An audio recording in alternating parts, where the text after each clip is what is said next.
now tuned in to the cold, hard truth. Cayman's #1 hard-hitting live podcast show, where we feature some straightforward conversations on political, social, and celebrity news and all things happening in the Cayman Islands and around the world. This show was created to give the people a voice and a means of being involved and informed without any filters. Sometimes it gets crazy, but we always keep it real. We bring you the tea, piping hot, so grab your favorite beverage and join the conversation via WhatsApp at 324-1612. Email tips at CaymanMarlRoad.com. Now, here's your host, Sandy Hill, broadcasting live from the beautiful Cayman Islands.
right. Good morning, beautiful folks.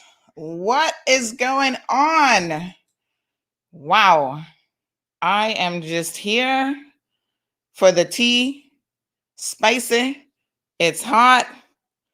What can I tell you except, wow.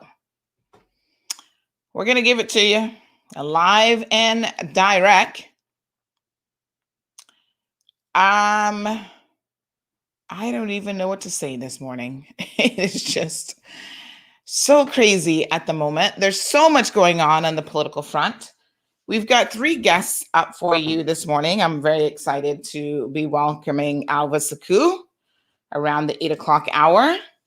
This will be Alva's first time on during the political season, and he's coming at the perfect time because the campaign trail is hot, hot, hot. Ay, ay, ay, folks.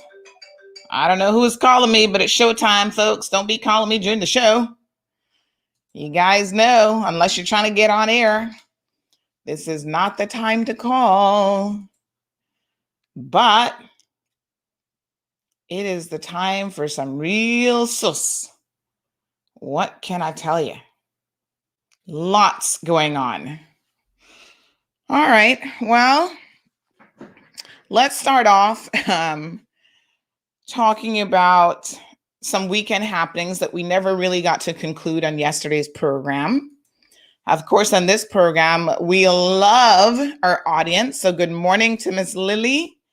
Good morning, Morna. Oh, she sees her friend here.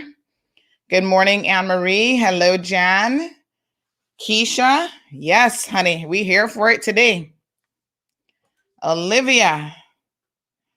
Mia is here. Mia's like, yeah, I'm here for the tea. Got it hot and direct. What a hot mess. Yvette is here. Beautiful Yvette. Good morning, Yvette.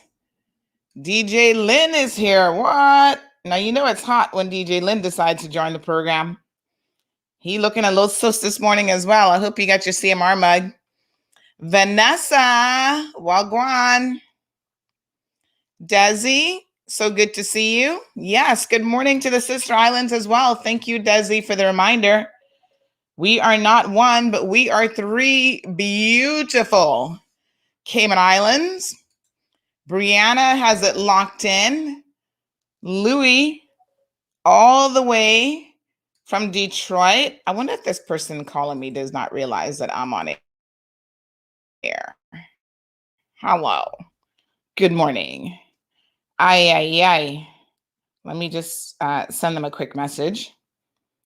So things are hot this morning. I don't think this person's trying to get on air with me. And I got my water. I got everything I need. No tea this morning. I didn't have time to make tea. Blossom, thank you. Logging in from Jamaica. Top of the morning to you, Louis. Jasara is also here. Hey, Bruce, don't worry, honey. You're going to get all your questions answered this morning. Larry, Tamara, Felicia, Mr. Giles is here. Good morning. Hey, Richie Rich. You got my little snacks for me this morning? I'm supposed to come and see you. It's going to be a crazy day. 34 degrees in Detroit. That is definitely jacket weather.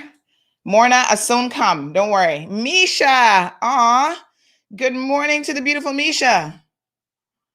She says, what's a cuppa without you? All right. Get your cups ready, folks.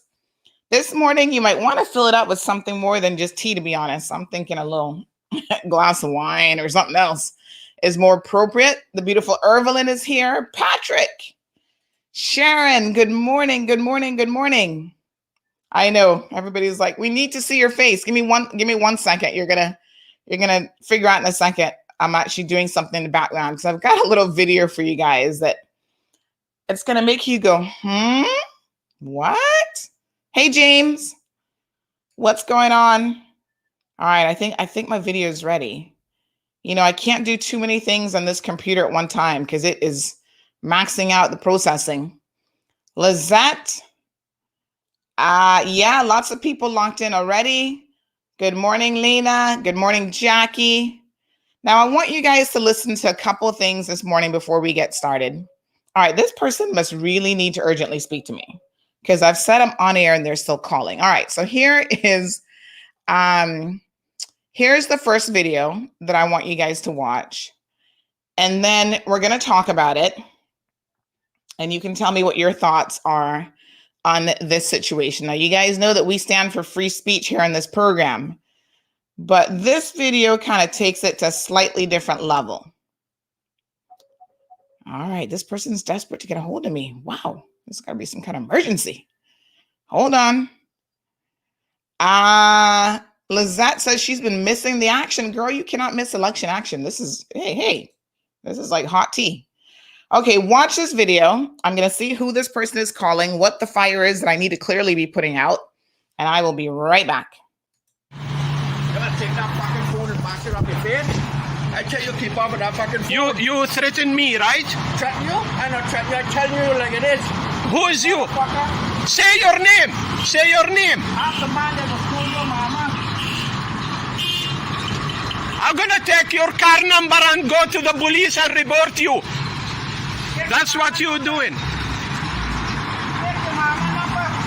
Your mama number, not my mama. My mama is better than you. 187-924. 187, the phone number, 192. Okay, that is actually not that's not the full video that I wanted to show you guys. Hold on one second. I'm gonna actually get you the full video because this is kind of crazy. Amjad sent me the video. I think he sent it to me first before anybody else got it. And then I want you guys to listen to the voice note as well, to be honest. So give me 1 second. Let me just get this video rendering. And I want you to hear his voice note that goes along with it. It says here it's going to take 6 minutes to do that. So we'll continue the conversation and come back to that here in a minute. So big shout out to Kenneth Bryan, who's also coming in the program a little bit later on. We have Wayne Panton, Alric. Now, I'm hoping that this is the right video for Alric because, child, I've had so many that I got to double check and make sure this is the right one. All right. Have a look at the Alden fiasco from yesterday. For those of you who've not yet seen this, we still need to understand how he got a brand new fence courtesy of the NRA.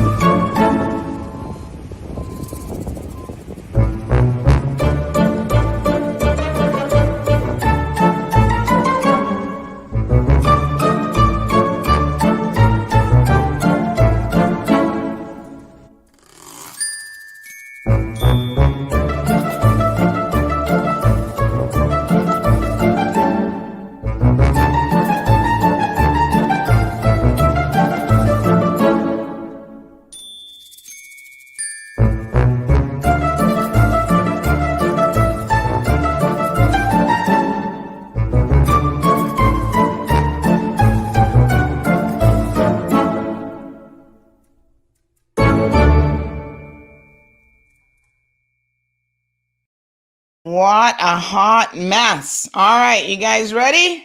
Who's ready? Where's your cup of tea? Where's your cup of Milo? Yeah, child, things are hot all over the Cayman Islands. There I am. Those are you. Listen, I'm even a hot mess this morning because I don't know what to tell you. It's just, we've got less than 1 month before the election. And can I just tell you, I'm ready for it. Alden called an early election, and it is no wonder because it looks like people have kind of lost their minds a little bit. And it is getting so incredibly interesting. So over the weekend, there were a number of meetings. Ozzy had his meeting on Saturday. Chris Saunders had his meeting on Saturday. In case you missed it, we live stream both of them. Ozzy was he was hot. Ozzy is a very interesting and funny person. And Chris Saunders was hot. In fact, Chris really had an excellent crowd. And he really brought it. Like, if you missed it, his, presentation was full of passion. He didn't have one sheet of paper in front of him, which I know Chris can talk, honey child. Trust me, I know. And he just, he just brought it. And if you missed it, go back on the video section on our Facebook page and have a look. So in the middle of Chris's show, in the middle of his live stream, I got a message. Sandy, Alva just announced that he is joining the PPM. And it was like, where's my mic drop, my kaboom? That's exactly what it was like. I almost fell out of my chair. Not entirely surprised, though, because you guys will remember that we actually told you guys that this was coming. Nobody wanted to believe Cayman Mall Road, But once again, a little tick mark, we were spot on the money. And so, it is what it is. And Alva's going to try to explain to us this morning the logic behind his decision. The response was immediate in terms of everybody was like, what? He really just flipped the switch. For those of you who didn't understand where CMR was coming from, I guess it was a bit of a surprise. Good morning, Sari. So nice to see you. Lena, check if it's only me with no audio. Yes, I think everybody else has audio. Good morning to Mitzi. Sometimes when you have no audio, you need to just refresh, because I find that if you're on a mobile device and you have no audio, refreshing will help the situation. So let me see if I can pull back up the Amjad video. So what was going on with Amjad is apparently, you guys know that Amjad likes to call into the program, to multiple programs all over the place. And someone saw him, I guess, yesterday, and they just had enough, and they wanted to tell him piece of their mind. Now, listen, we are all about free speech on this program. We couldn't do what we do if we did not support free speech. And when we support free speech, we have to support not just our right to free speech, but everybody's right to free speech, right? So there is no such thing as, oh, I have a greater right than you do to free speech. If I believe that I can sit here and share my opinion and sometimes even pop off a little bit, then you equally have that right. Now, a lot of you don't exercise that right because you are afraid of different things, such as repercussions if you work for government. So you might just silently remain in the background, which all of us understand because there are definitely repercussions for that. My apologies. I've got my my WhatsApp crew saying to me, where is the link? They literally our WhatsApp news group. A lot of them just sit back waiting for me to send the show link before they log on. But if you go on Facebook, it'll automatically pop up, right? Telling you the show's live. But hold on a second. Let me send them the link, honey child, because they're like, don't you be forgetting us. So, so Amjad messaged me yesterday, and I'll let you hear what he had to say. But basically, it looks like this man, and I don't know who the man is a little bit tired of Amjad. Now, listen, Amjad has a lot of time on his hands. We all know that for sure. And he has been calling into the talk shows, my God, I guess from the day that he arrived in the Cayman Islands. And he seems to enjoy that sort of thing. I don't know at the moment which talk shows are his favorite to call into, but I do know that he calls into most, if not all of them. He's never really, he doesn't really call into this program. And I don't think he hardly ever listens to us. I don't know how often he listens, but I never really hear him commenting. And you guys know I've had to put Amjad in his place before because God knows, I speak the cold, hard truth. And sometimes Amjad does need a dose of the truth. And so this man looks like he has just gotten sick and tired of hearing Amjad on the radio. Amjad has a right to be on the radio like anybody else, but here we go. Hi, Sandra. How are you doing? There is a man threatened me because I speak in the radio.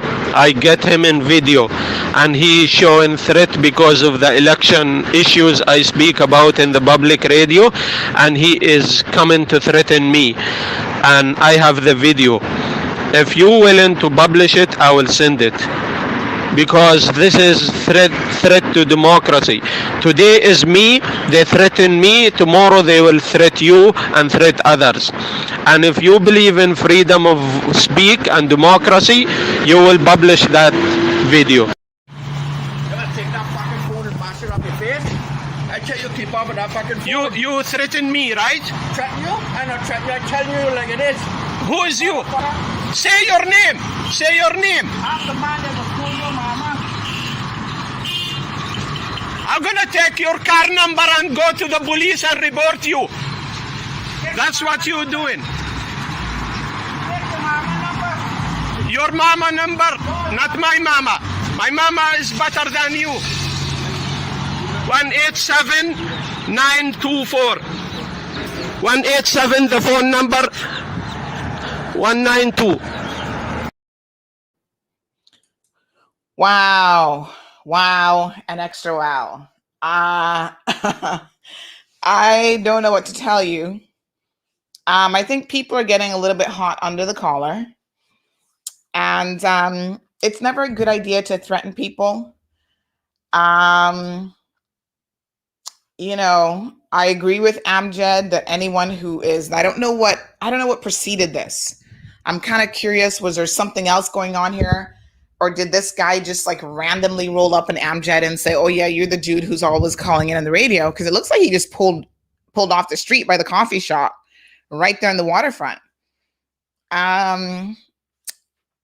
It's kind of difficult to say fully what's going on here, but Amjad has a right to his opinion. Do I think that Amjad meddles a little bit too much in local affairs? Yeah, honestly, I do. Especially as someone who, of course, he lives here. And I guess if anybody lives here, they have a right to their opinion. But I think Amjad calls in, like I said, every single day. And he really gets into politics. I have seen very few foreign nationals come here and immerse themselves in the political arena. They might immerse themselves in issues like, the environment, social wealth. Like they're going to talk about issues. Amjad talks about politics and politicians. And there have been times when Amjad has ridden really hard for McKeeva. At some point, he was a McKeeva fan. I get the sense that him and McKeeva may have had some kind of falling out. I don't really know. But I know he's not in favor at this time of the unity government. So maybe he's fallen out with the unity government. I don't even know. Like, I can't even keep up. What I want to say, folks, is just keep your cool. Election season will be over. We all have to live in this country. We all have to try to maintain some level of sanity. And that Caymanian guy, he looks like he's a little bit older. I'm sure he's never probably gotten in any trouble before. He's probably never kicked anybody's butt. Don't start at your age, son. I mean, honestly, sir, with all due respect, I'm pretty sure it's not going to be worth it. Now, I do know that Amjad has gotten,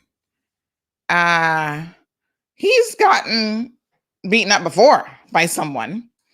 So, some people kind of elicit that side of you as well. Like, I do get it, although violence is never the answer. I do get that some people get on your very last nerve. And,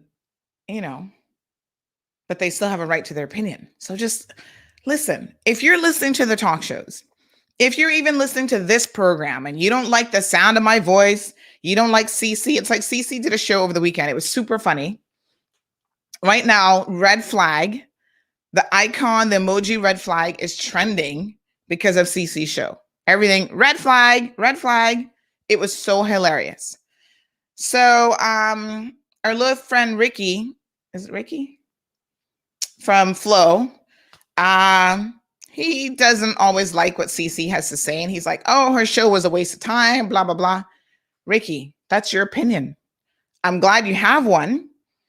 But at some level, CC's entitled to her opinion. And what we did on Saturday, and any of you are welcome. Listen, you want to come on CMR and have half an hour to talk about whatever is irking you, just WhatsApp me. The reason why this platform is different from other traditional news is we are all about giving the people a voice, right? And I legit mean that. I mean, obviously, you can't be defaming people, but as long as you get on here, it's your opinion, it's the cold, hard truth, then you're entitled to it. And if you want your own show, call me. Seriously. So Cece does her little makeup and mayhem show. This time it was political mayhem that she was largely focusing on. A lot of people enjoyed Cece. Listen, she might not be Ricky's cup of tea, but I can tell you what, she is a lot of other people's cup of tea. She's like Elvis. People love Elvis. Every time Elvis comes on, I have people calling me grannies, elderly aunts, and they're like, oh my God, Elvis uses so much profanity. Yes, he does. So if that's not your thing, if that offends you, you know when Elvis is on, just don't watch. It's so simple. It's pretty easy. But there are people who love Elvis. 6 weeks ago, we did a show with Elvis, 8.6 thousand views. Right? Let me tell you how CC's show did on Saturday, because she had a lot of people too. 7.3 thousand views, and it's only been 2 days. So people were entertained. Some of the ladies liked her makeup tutorial. It wasn't much of a tutorial. She was just kind of doing it, and a lot of people thought she made sense politically. And I had people from professional HR managers to owners of organizations messaging me saying, who is this girl, Cindy? Because she is speaking the truth. You don't have to like her truth, and you don't have to agree with her truth. But the truth, the cold hard truth, is you can't walk up to Cindy and threaten Cindy that you're going to kick her butt or you're going to beat her up just because she has an opinion. What kind of world would we be? We'd be another, oh, wait a minute. We'd be another America. Oh my God. We don't want to be another America. We want people to have the ability to speak their truth. And, there are people that I have on this show sometimes that I don't agree with a word that they're saying. I think they're duplicitous. I think they're liars, but they're still here. And I will ask them the questions, and I will try to be as fair as possible. Good morning, Lorna. Moya says, well, honestly, if you talk on politics in any country, you got to be willing to handle the heat. Maybe he needs Sandy to teach him. Listen, without a doubt, like I said, Amjet does elicit a certain response from people. And, we've all been there where someone has kind of brought us to the surface with our anger a little bit. And sometimes we pop off and we tell them a couple of choice words. And then sometimes you just got to realize, you know what? This isn't even worth it. I don't even know. Amjad can't even vote. I remember when I lived in the States for 15 years, right? Especially the last 5 years, university life, an adult, whatever. I was super into everything on my university campus, student body, worked on the little Supreme Court for the campus, all that good stuff. But still, in terms of like their political arena, although I was a US resident, I always was reserved with my comments. At the same time, we didn't have a Trump back then, because I probably wouldn't have been reserved, but I kind of always felt like it wasn't really my place as a non-American. Like I'm not an American citizen and I can't vote. So I wanted to leave certain things to them. the discourse should be between the people who actually can make the choices. Obviously, Amjad does not feel that way. So he meddles a lot. But don't get yourself in trouble for meddling, Amjad. Listen, jail life is not for me. I've told you guys on this program before, I'm a little bit too pretty for prison life. I'm not about that braiding of my hair kind of thing. And I suspect that most of you really are not about prison life either. So Venice, says, does Cece need a makeup studio? Because we need lessons on makeup. Yeah, she does her thing. For sure. It's a lot of work what Cece does. And I got to tell you, I'm like, listen, girlfriend, give me the easy version of that tutorial. Jasara says, Cece be talking the facts. Don't like it, then don't watch it. It's that simple. That's my point. It's all so simple. Don't let people bring you out. Like, I get we all have that side where some days you're just like, listen, I'm going to knock you. But don't do it. Just relax. In the big scheme of things, that moment in life is going to just pass by and you're going to be like, whatever. Lorna, thank you so much. I appreciate the love and support. Ooh, honey child, Duran is here. Debbie's here. And guess who else is here? Alva Suckoo, Cayman's most popular politician at the moment. Alva, what's up? Good morning. Morning, Sandra. You hear me okay? I'm hearing you perfectly loud and clear. Okay. Well, now let me tell you. Yes. Good morning to your viewers and the all 235 of them are here for you, honey child. They're not here for me this morning. I see that. Just went up to 236. Alva, you have got to be Cayman's most sought after politician at this particular time. And we're going to talk about why that is. Now, over the weekend, you were planning on coming on the show before this. So let me tell people that. Mm-hmm. You know, Alva had already booked to come on, but yes, child. He made a decision this weekend, got on the stage with the progressives and announced that he was going to be part of the alliance. And there were some people who were shocked by that. I wasn't shocked. Because, you know, I always get a little bit of inside scoop, and I'd heard a lot of rumblings, Alva. And I want you to explain the sequence of these rumblings. And because, you know, a number of weeks ago, I actually announced on CMR that the talk on the street, on the Mall Road, on the political Mall Road, was that you were actually going to be joining up with the progressives. So said, so done. Now, what happened this weekend? Let's just start with this weekend. What happened? Explain it to us. Break it down. Well, I obviously announced that I would be joining the alliance, which is an alliance of PPM members and independents. So I would be joining as an independent member, and going forward, my hope is to form the next government with that group and continue my work for this country and my constituency.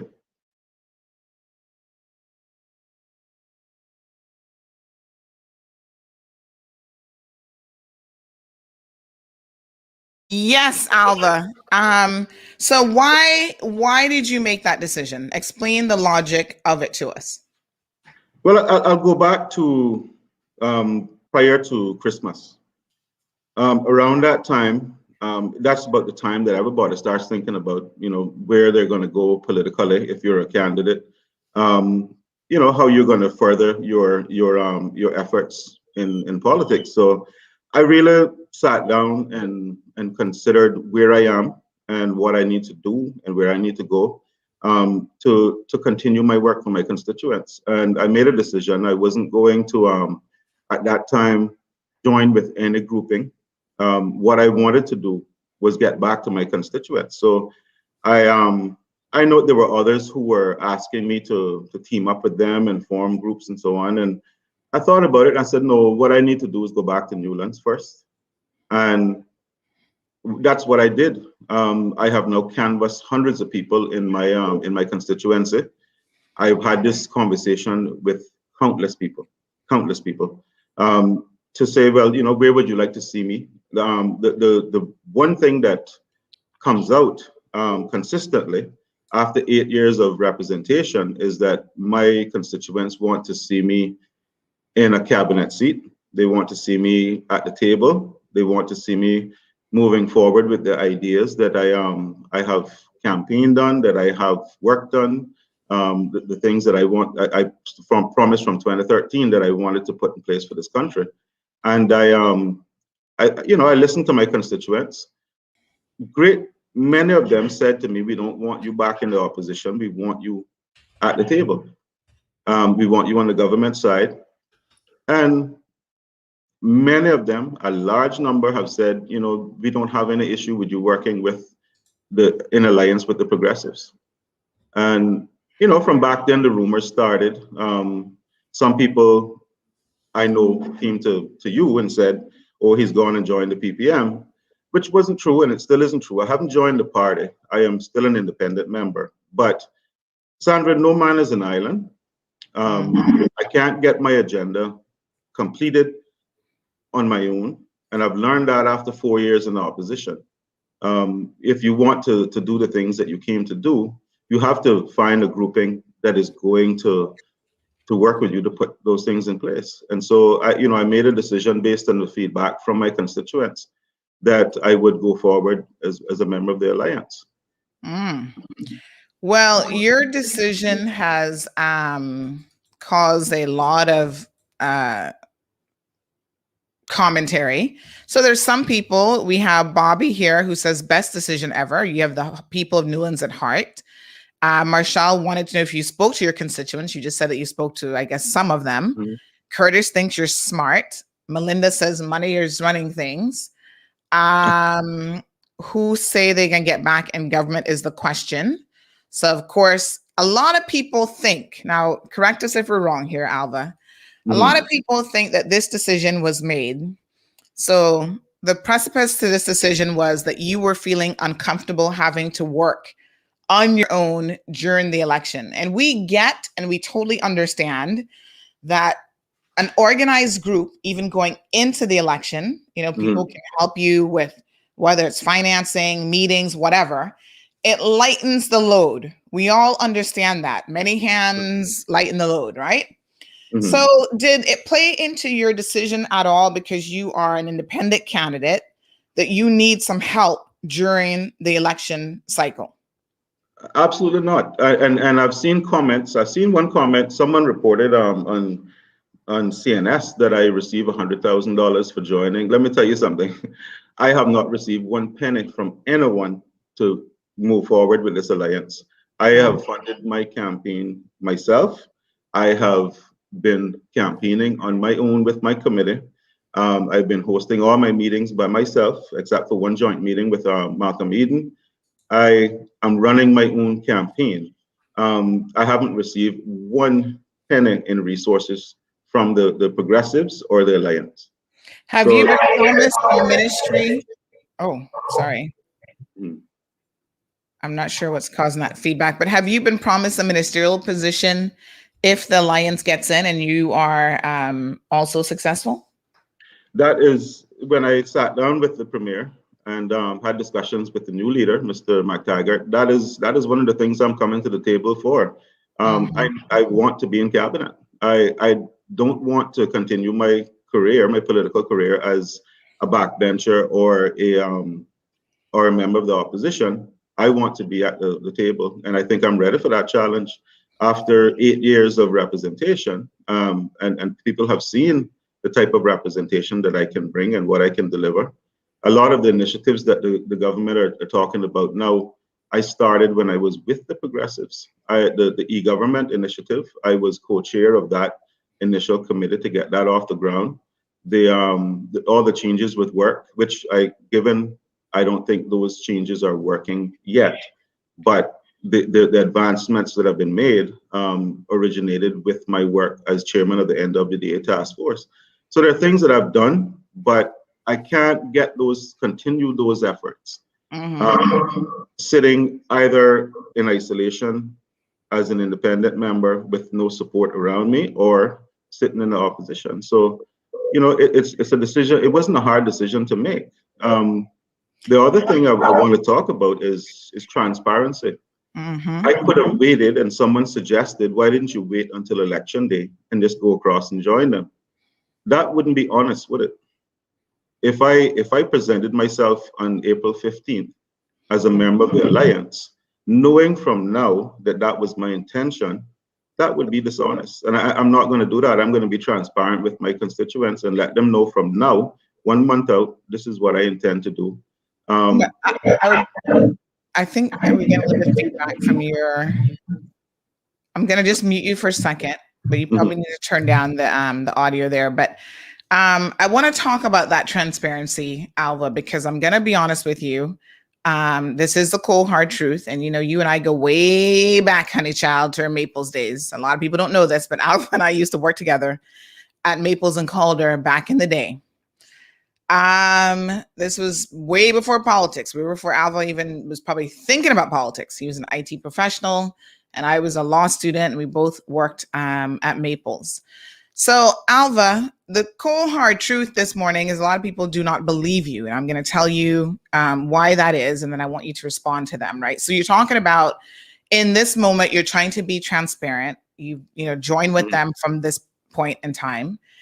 Tell us in January what transpired, right? How did we get enough information to put together a story on January the 18th that you would, we said that you were rejoining the PPM. What you've said is you have not joined the PPM, but you've joined their alliance. A lot of people don't really see the difference, to be honest, but we're splitting hairs.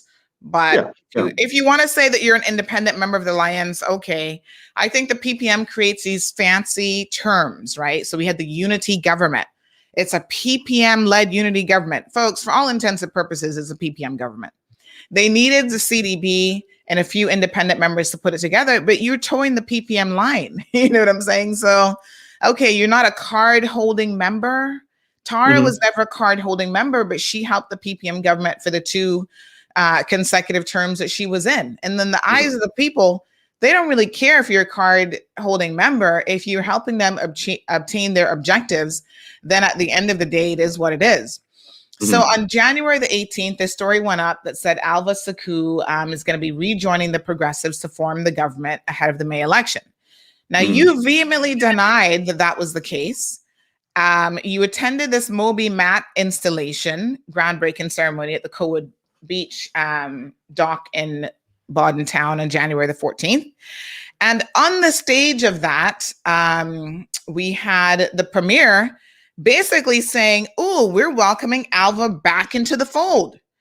Yeah. So your opposition members are saying Alva has said, because people understand what's been going on, right? We've been here on CMR. I think we're doing a pretty good job of informing people that in the background, everybody is talking. This is how it works. So all of the independent members know they're not going to be forming a party, but they're in talks with one another in order to say, okay, you're strong. It looks like you might get in, you might get in, you might get in.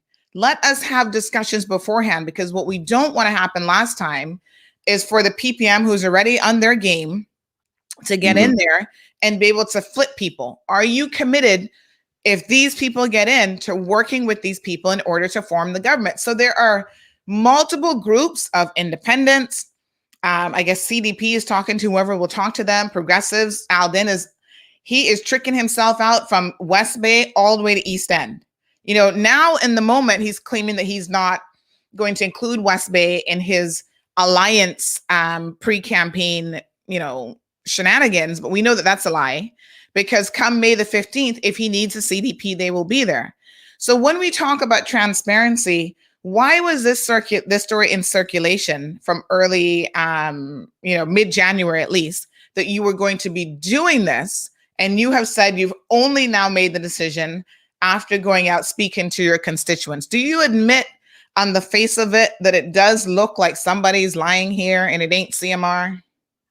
No, I don't know who actually gave you that information, but I would suggest you ask them where they got that from. I know that the premier and I met in public on 2 occasions, and people drew a lot of conclusions from that. And of course, that is what we were discussing. But I'm not going to go and broadcast my conversations with the premier.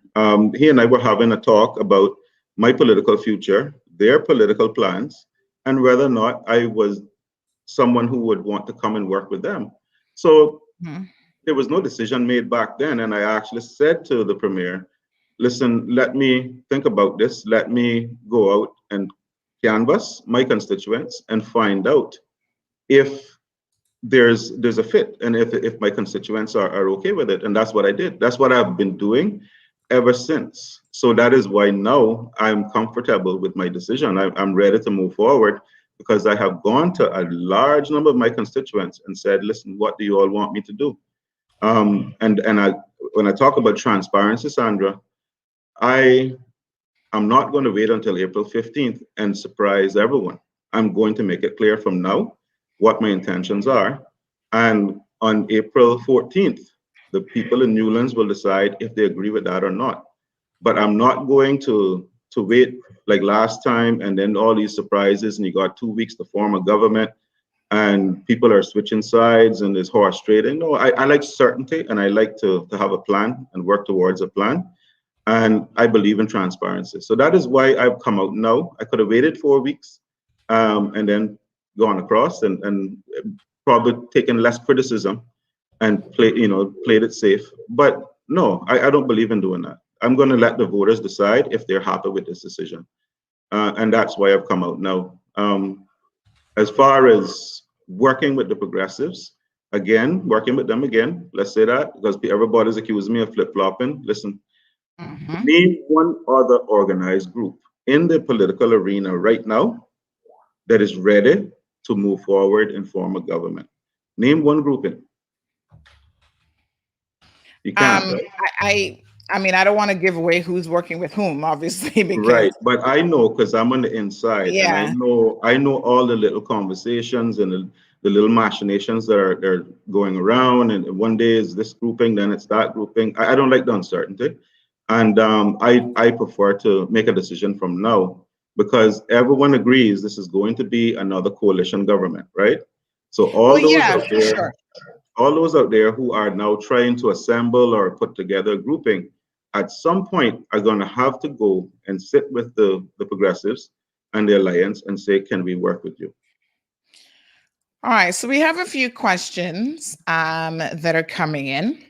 Let's go to some of those questions. Let's put on my glasses because yes, sir, put them on. We got 285 people tuned in between YouTube and Facebook. Good morning to our YouTube folks.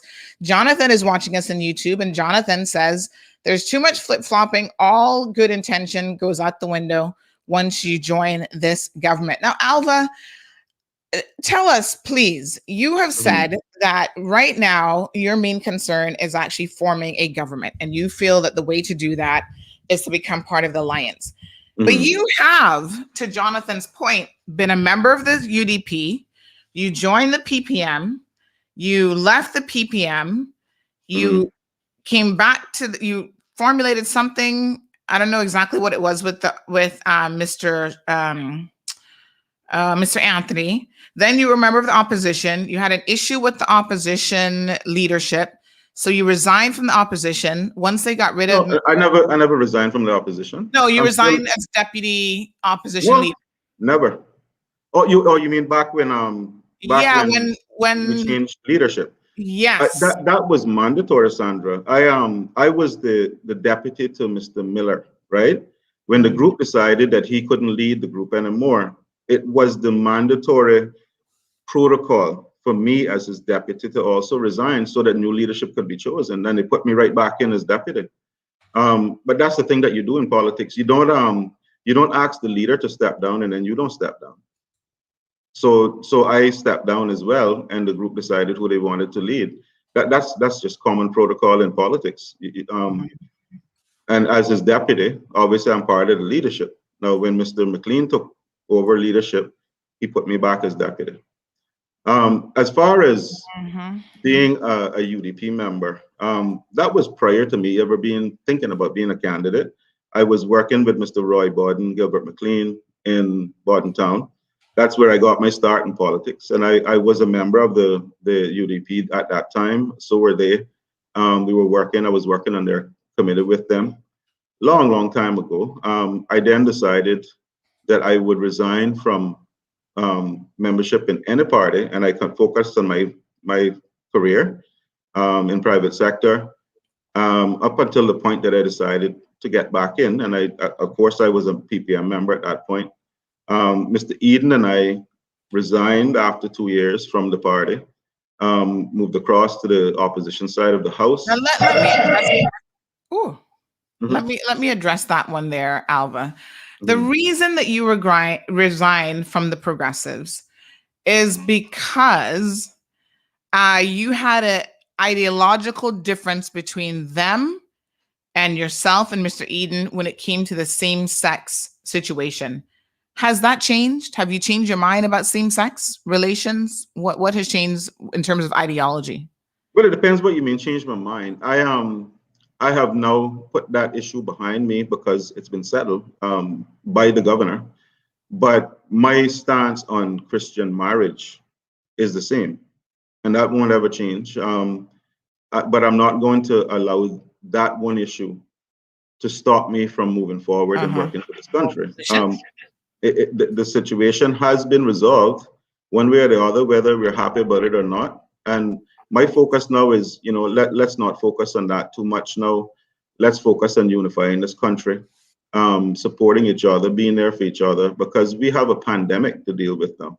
While my Christian principles remain intact, my stand on same-sex marriage remains intact. We now have a Civil Partnership Act that people are now taking advantage of. And they're benefiting, but my stance on the debate against when it was the domestic partnership bill, I raised a number of issues that the governor actually addressed when he put the act in place, including things like partnerships of convenience, which there was nothing in the bill to prevent that.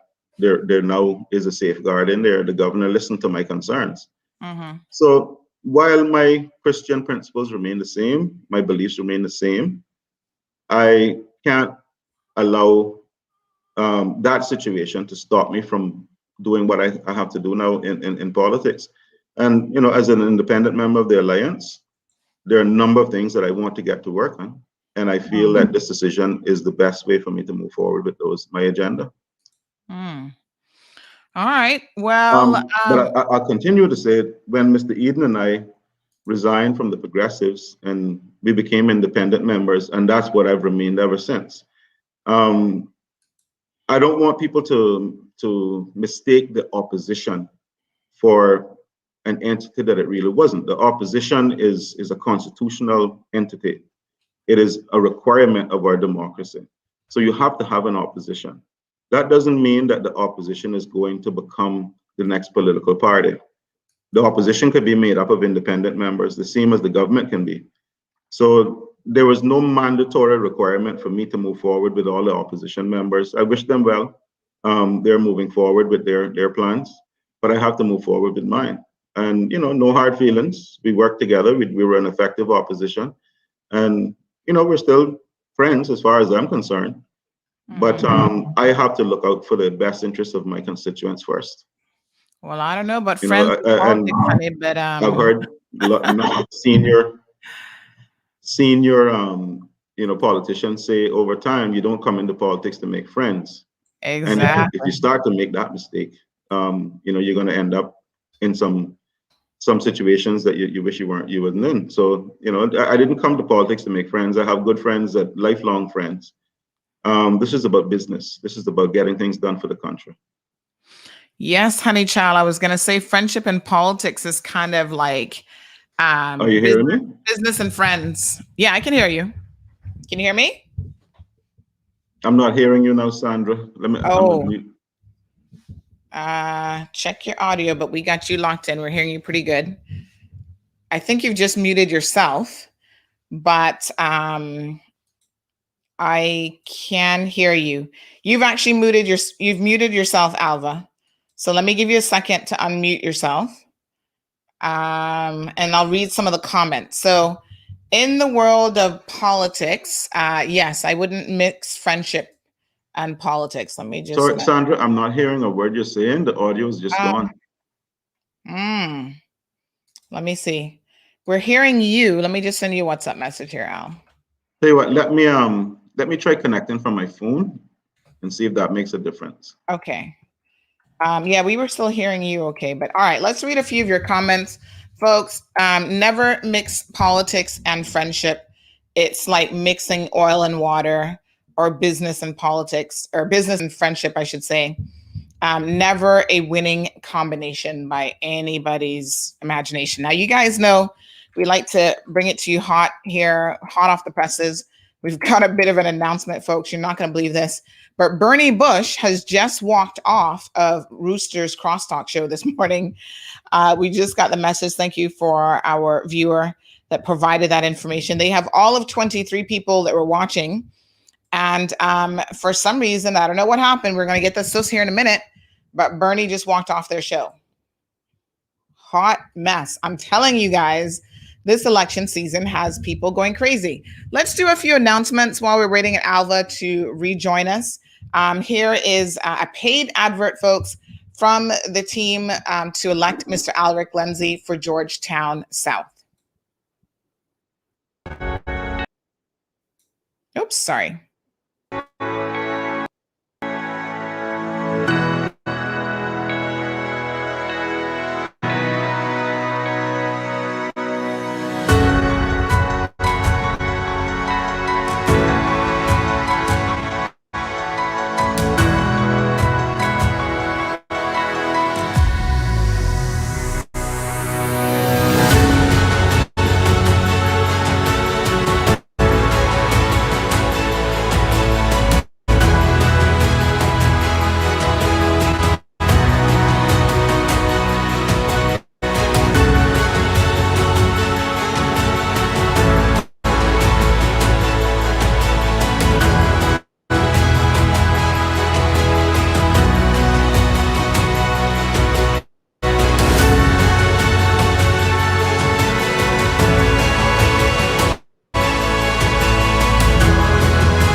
All right, folks. So that's Alric Lindsay for Georgetown South. Alric is having a public meeting on Thursday. That's this Thursday, the 18th at 7:30 p.m.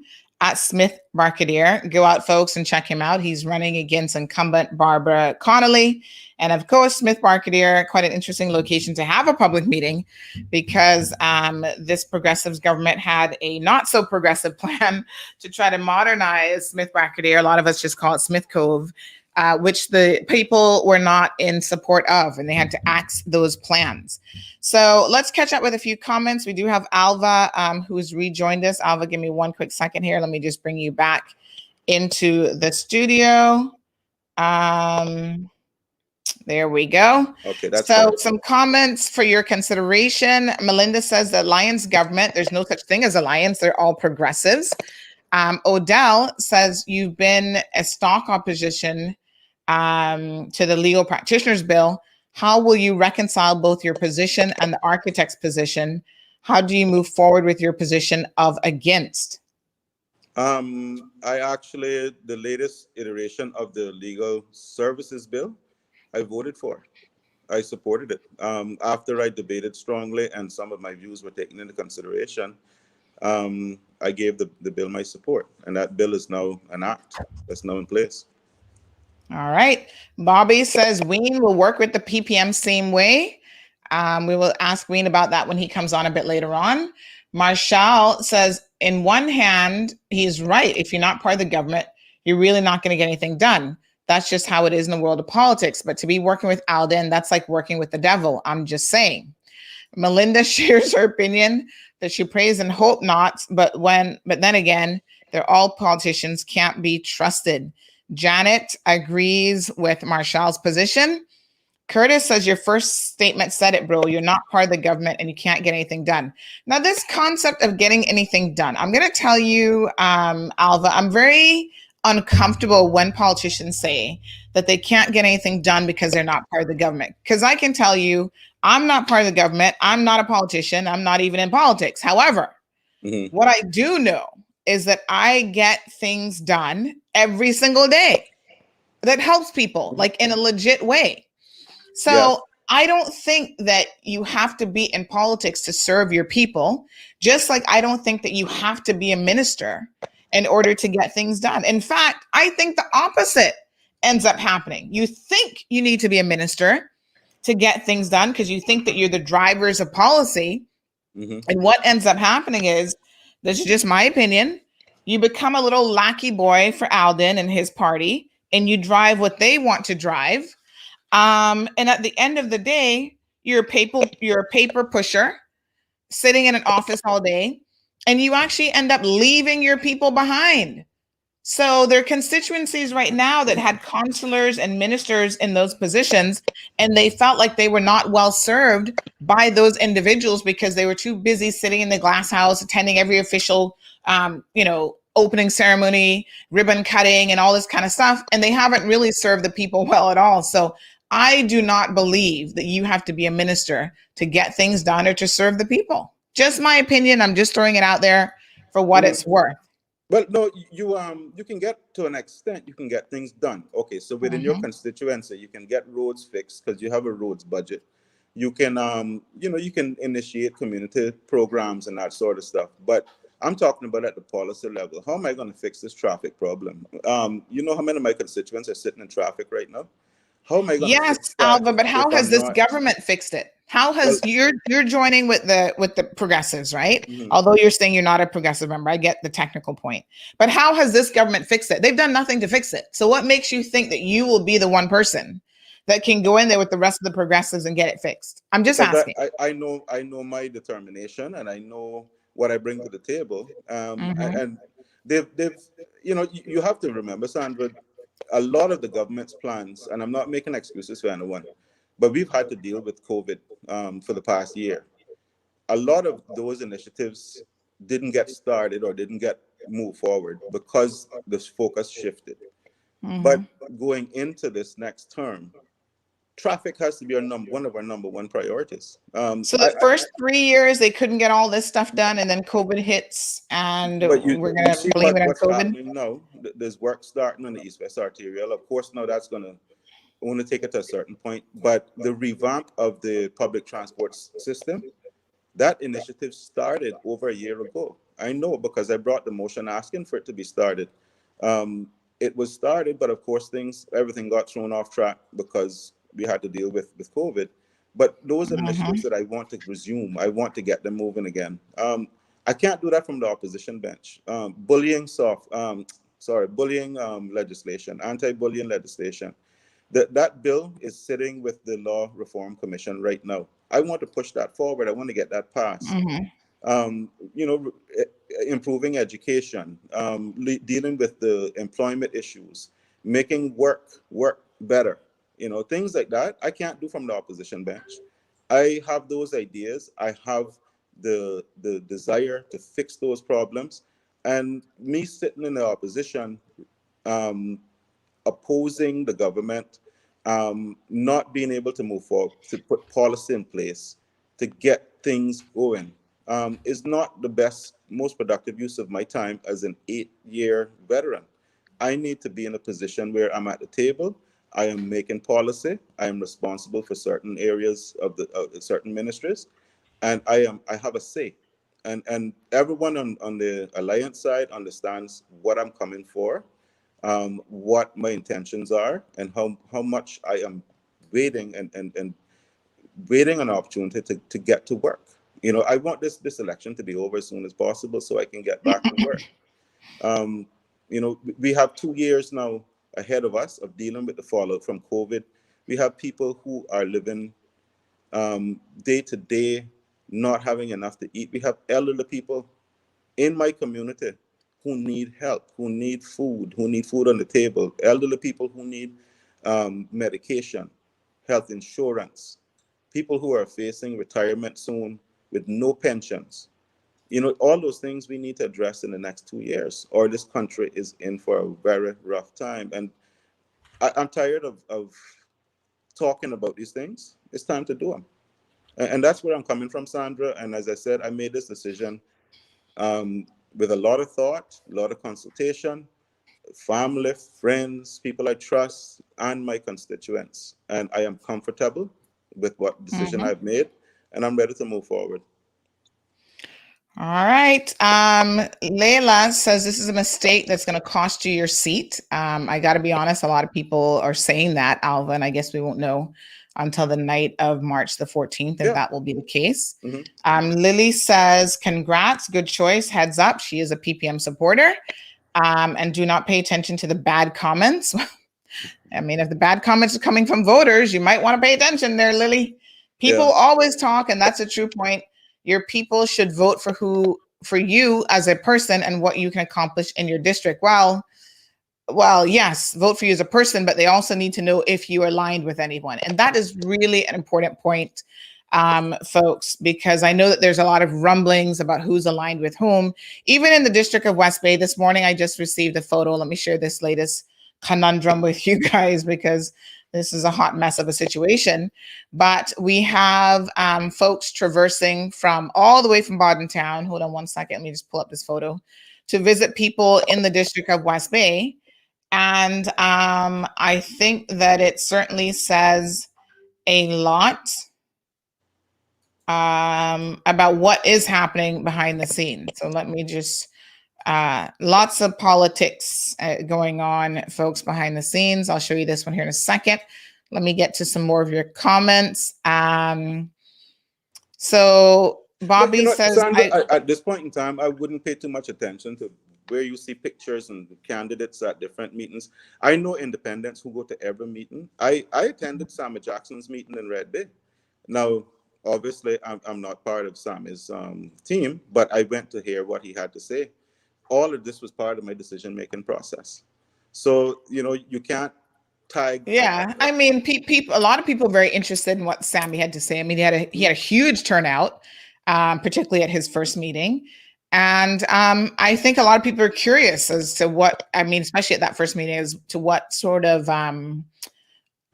opposition the premier was going to have. Because let us be very, very frank, if Alden loses in Red Bay, I don't think we're going to have to worry about any alliance government forming at all from the perspective of the progressives.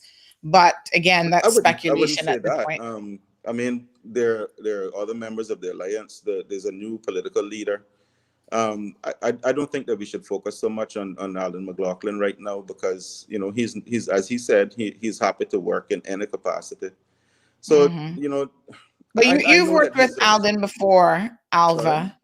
You've worked with Alden before in the progressives, and surely you will have to admit, if you're being honest, that this concept that Mr. Roy will be, the leader of the progressives is more of a leader in title alone, and Alden will still be pulling the strings in the background. You might not want to publicly admit that. No, I will be honest. Is Mr. McLaughlin going to be advising him? Yes, the same way. You call it advising, I'll call it pulling the strings, but okay. But I wouldn't. Okay, you have your way of saying it. I have mine. Yes. If you have the person who has been premier of this country for the past 8 years, willing to sit and advise you and counsel you and guide you, any right-thinking politician would say yes. My plan would be if I was premier.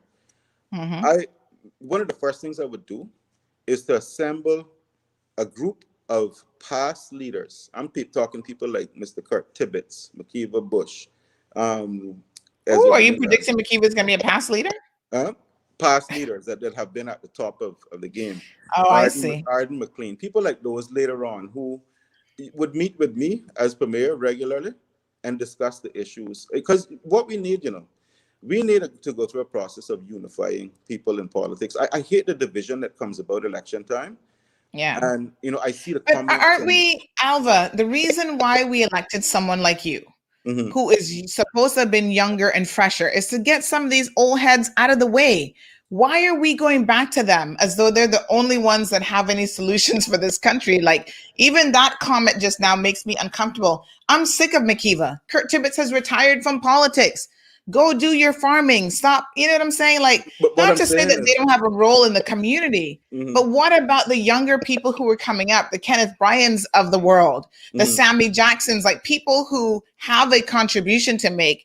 They can't make a contribution as long as people like Alden, Kurt Tibbetts, and McKeeva Bush are still trying to control everything. But no, So, it's not about control. It's about mhm. consulting and getting advice from those who've been there. You But they've cannot been giving you advice cannot all leave this that out. time, and their advice ain't helping. Now, the other thing I would do would be to assemble a youth council as well, to meet regularly with my caucus or my cabinet and Mhm. advise on youth issues. You need to consult. You need to talk to people. You need to find Of out what people are course. feeling. It's just that we keep You know? talking to the same people all the time. It's like paying all this money for consultants that don't even understand the Cayman context. We waste millions of dollars on these reports and they get shelved and nothing Mhm. comes of it. It's just ridiculous. But I'll tell you a Just funny going through some story. comments. Um, Marion sends her support. She says that they love you. Layla says, honestly, it's sad. Melinda continues to make comments. Layla says Alden and his government has failed us, and this will continue if we let them get into power again. Sue says, wonder what happened to Bernie. He's usually a cool, good guy.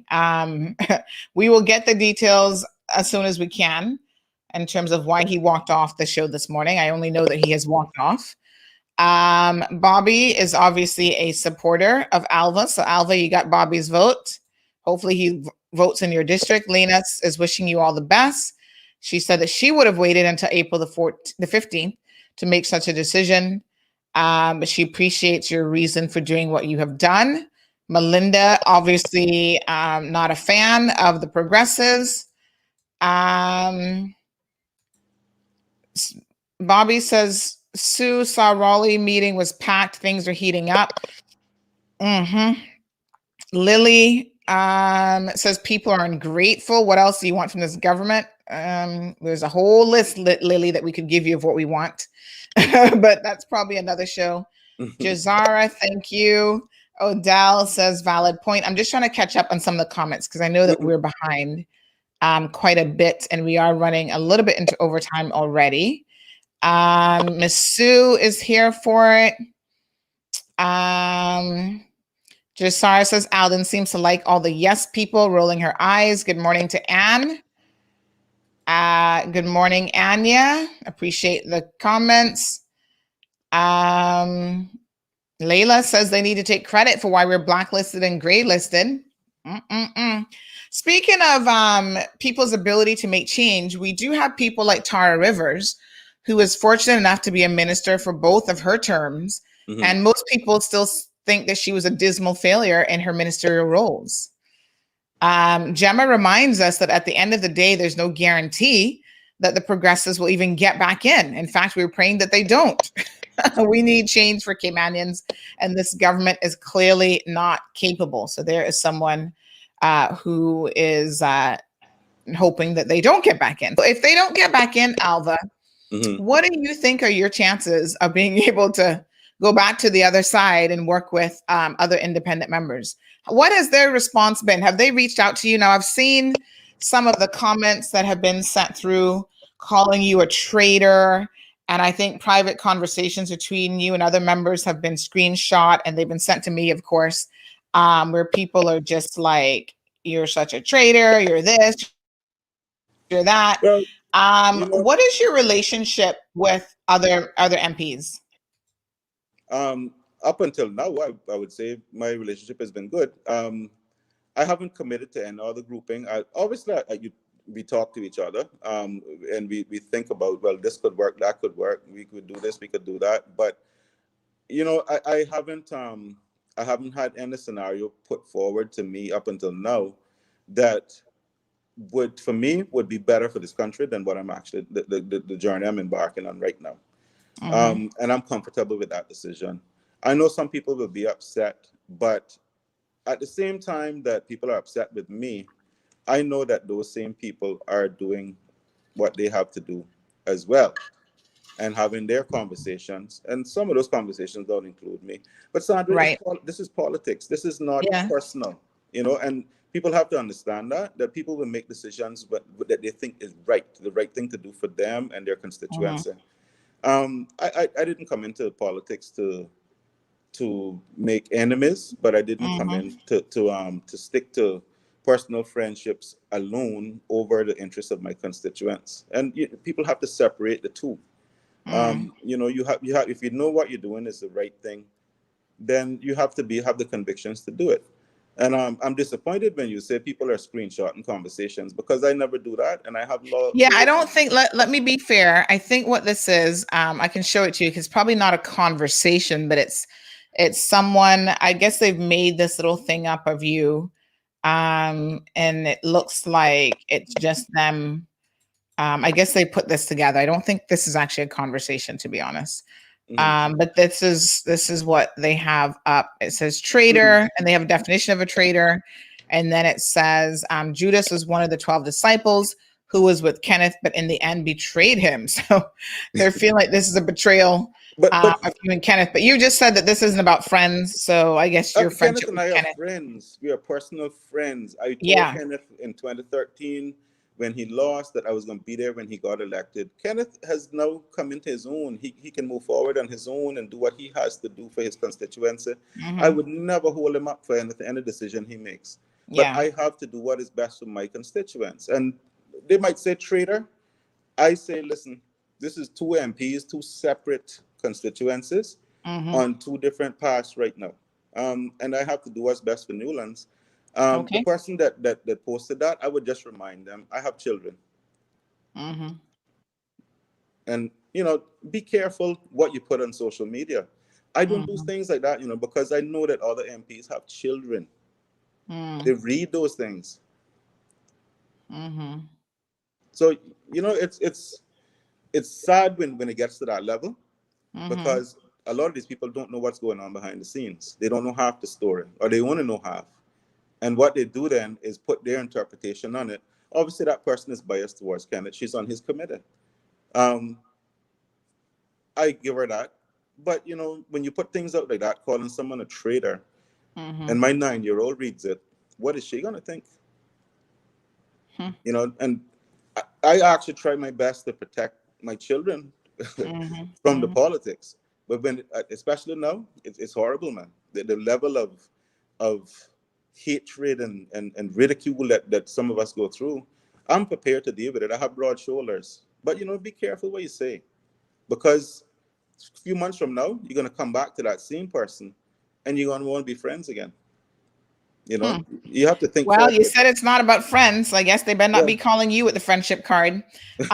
Question coming in. And it was remiss of me not to ask this from the onset, because we've asked this of every person, every candidate who's come on. This person says, can you please ask Alva whether he's willing to work with Mac if he is part of the government? So I think you've heard the question before. And it's simple enough. Makiva progressives will probably have to use him again. If he's going to be part of the government, are you willing to work with him? Let me say this, Sandra. And I knew eventually I would be asked this question when I came on with you. If Mr. Bush is returned by his constituency, I'm going to have to work with him in some capacity. He's going to be a member of the parliament, right? Granted, he'll be there. I can't ignore him for 4 years. He may be on a committee with me. I don't know. I don't know how it will end up. Whether or not I'm going to support putting Mr. Bush in a position of authority is the other question. And how do you answer that question? I wouldn't support that, right? I honestly, that is my personal view. I wouldn't support doing that now. I don't think it would be any good for him or the group.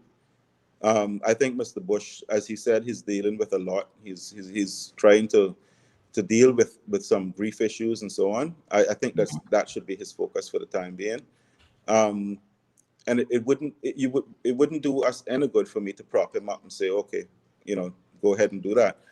What I would say is, and I agree with Kenneth Bryan's suggestion, we need a code of conduct for the parliament going forward. So if any of us ever steps out of line, it's automatic. This is what is going to happen. You know, these are the rules. These are the rules you live by, and this is how you're going to be dealt with.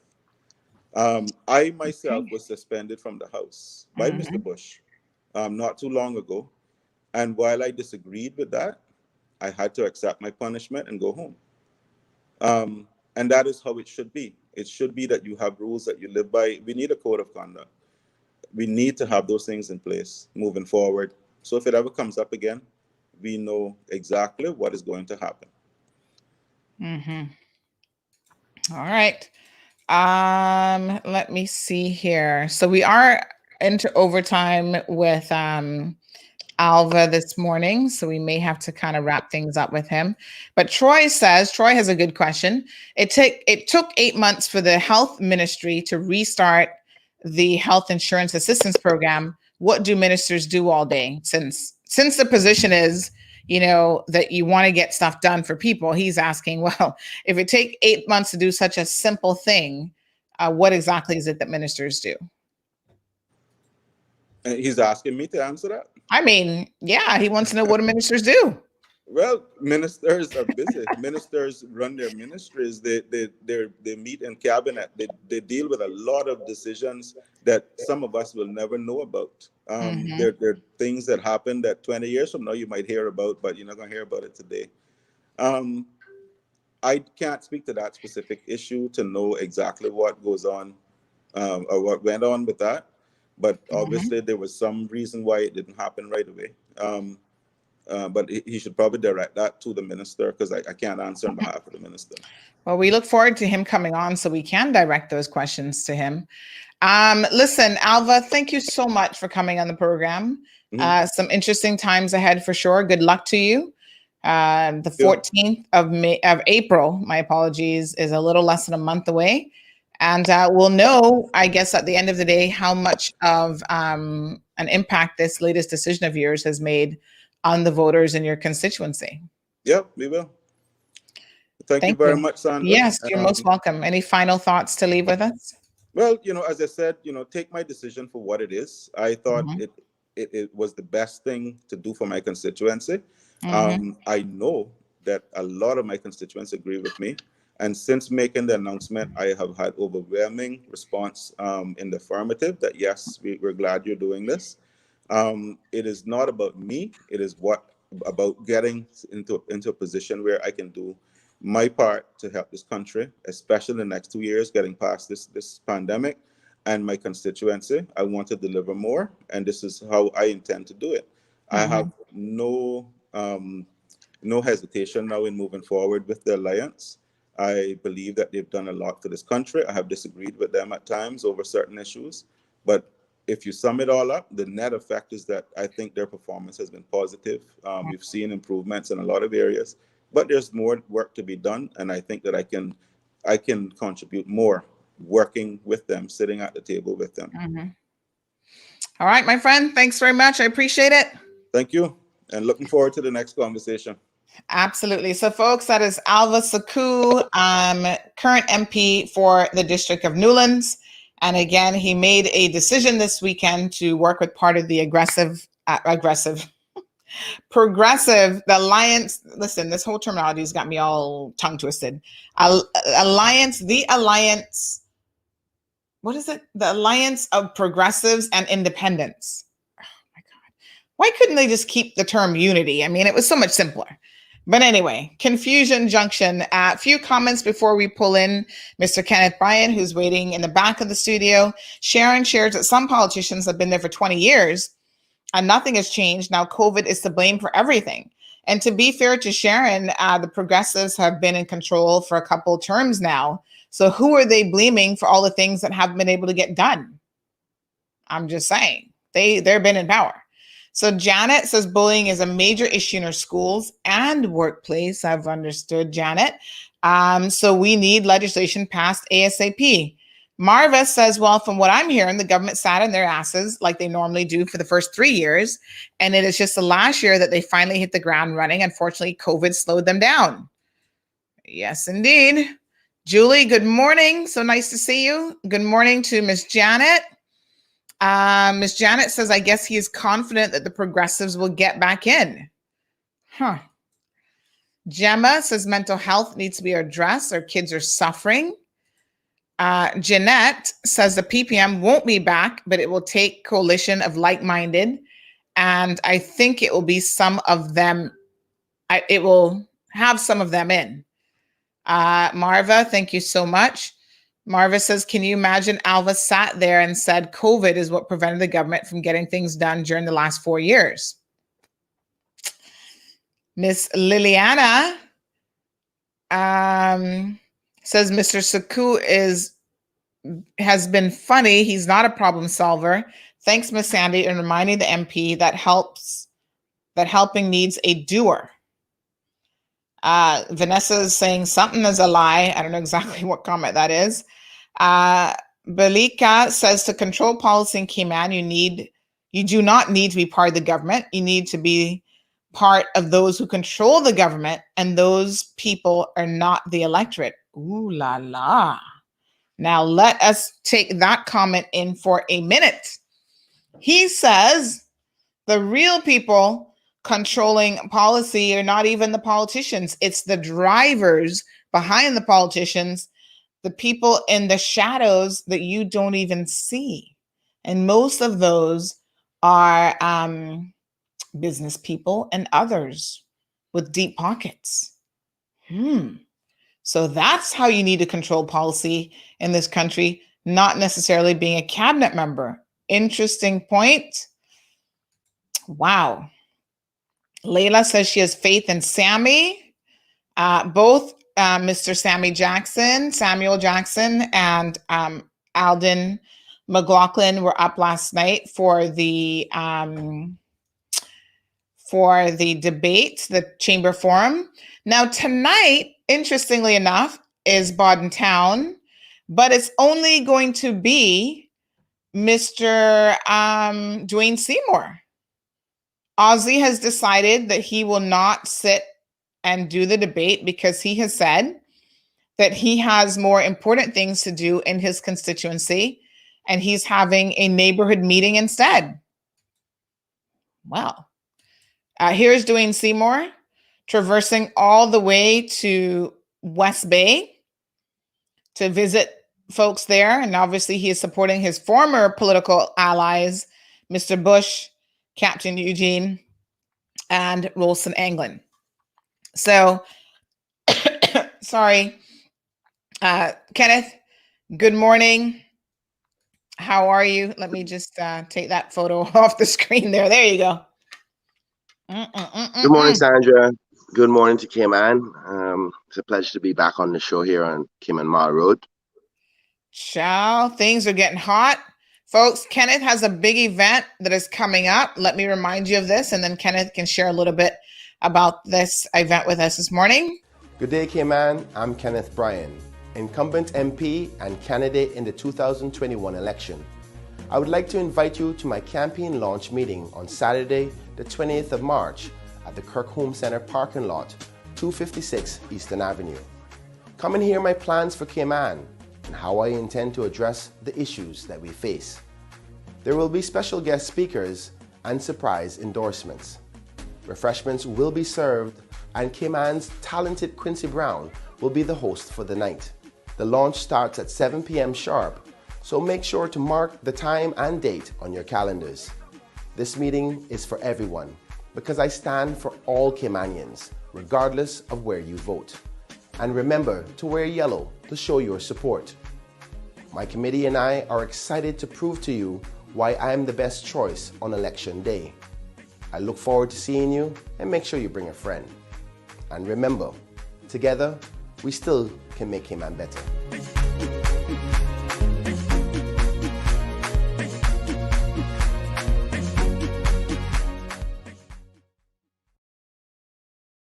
Kenneth, very nice video. And of course, everyone should mark their calendar. I'm sure you're super excited about your official launch date. You are number one on the ballot.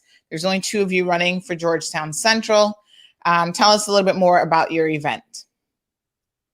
Well, first off, thank you again. I am excited about it because it's an opportunity to hear about my past achievements and also to hear about what I plan to address on behalf of the people of Georgetown Central and the Cayman Islands as a whole. As a voice of the Caymanian people, there's a lot of things they want us to stand and fight for.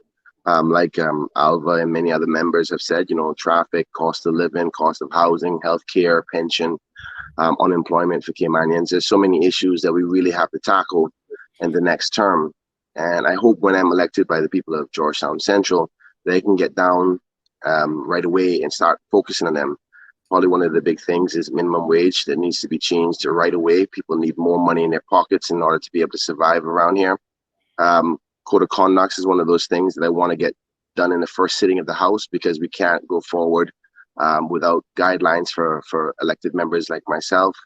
The district councils, as you remember, I brought a motion to get that thing amended and happy and comfortable for everybody to agree to it, so we can actually get it implemented. Hopefully that could be something we can get done with right away, so that people can have more of a say directly to them.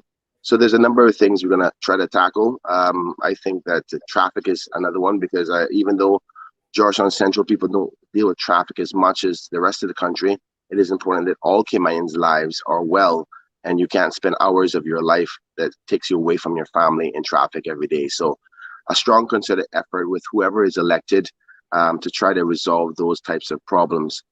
Housing is another one, where we got to put housing costs within the reach of Caymanians. For those banks who don't want to give Caymanians loans, I think the government should have a proper funding opportunity through the Cayman Islands Development Bank to offer Caymanians homes, because we got to make sure Caymanians own Cayman. And the only way for them to do that is for them to buy homes and property. So a number of things we got to focus on, but I look forward to talking to the people. I'm really excited. I had a few good meetings, one last night in the Alamo Drive area, and I want to thank everybody for coming out. It's really, really positive. For many of my supporters across the Cayman Islands, I want you to come to this meeting. The number one thing is, and I'm sorry to use the Progressives meeting or the Unity Government or the Coalition, I don't know what they're calling themselves. I think it's the Alliance Government. I don't know what the term is, but anyway, bottom line is they had about 350 people. I want all of my supporters to come out on Saturday night. I want to show them that amongst 12 people, that we can get more than 350 people just for one candidate. That's all they had? All those candidates on stage? Well, that's what I heard. I wasn't there. So I wasn't paying attention. I was having a function for my Latino community, a private function. We have to represent the fact that we have a large number of Filipinos, a large number of Latin individuals who are Caymanian now, a large number of Jamaican community. So I try to talk to them specifically so they know that I also focus on them and not what we call only the traditional Caymanians. But we are all in this together regardless. And we got to remember, we're all Caymanian no matter how we became Caymanian. So I wasn't paying attention to that. I don't try to take my focus away from that. I must say that I was kind of blown away with what transpired with my friend and colleague, Alva Suckoo. Mm-hmm. But I got to refocus again and focus on the issues for the people. But yeah, so I heard that they had about 350 people. I don't think that's a very large number for a whole government. Usually, if a platform of a government, you'd have at least six, probably 100,000 people. So I want to prove to the country that I have a strong following, and that that the people are behind me. So if you are a supporter of mine, regardless of where you vote, I want you to come out on Saturday night at 7 p.m. I really want to celebrate moving forward. We've had a long year last year, and we're bound to have some hurdles throughout this year, but together we can make Cayman better, as my slogan says, and I believe in us. So come on down. I really have a vision for Cayman, and you're the key part of it. So come on down and celebrate with me at 7 p.m. this Saturday night at Kirkholm Center parking lot. So make sure you're there. Wear yellow if you want to. If you're a civil servant, don't wear yellow. Just come in, just stand up and listen. They can't stop you. Yes, John, because you don't want them to get fired. No. Listen, Kenneth, I don't know what went on at the Progressives meeting other than what they live stream. And to be honest, I've not had an opportunity to go back and view it yet. I'm hoping that I can do that today, because I know there's a couple of stories that I have to pull out of that.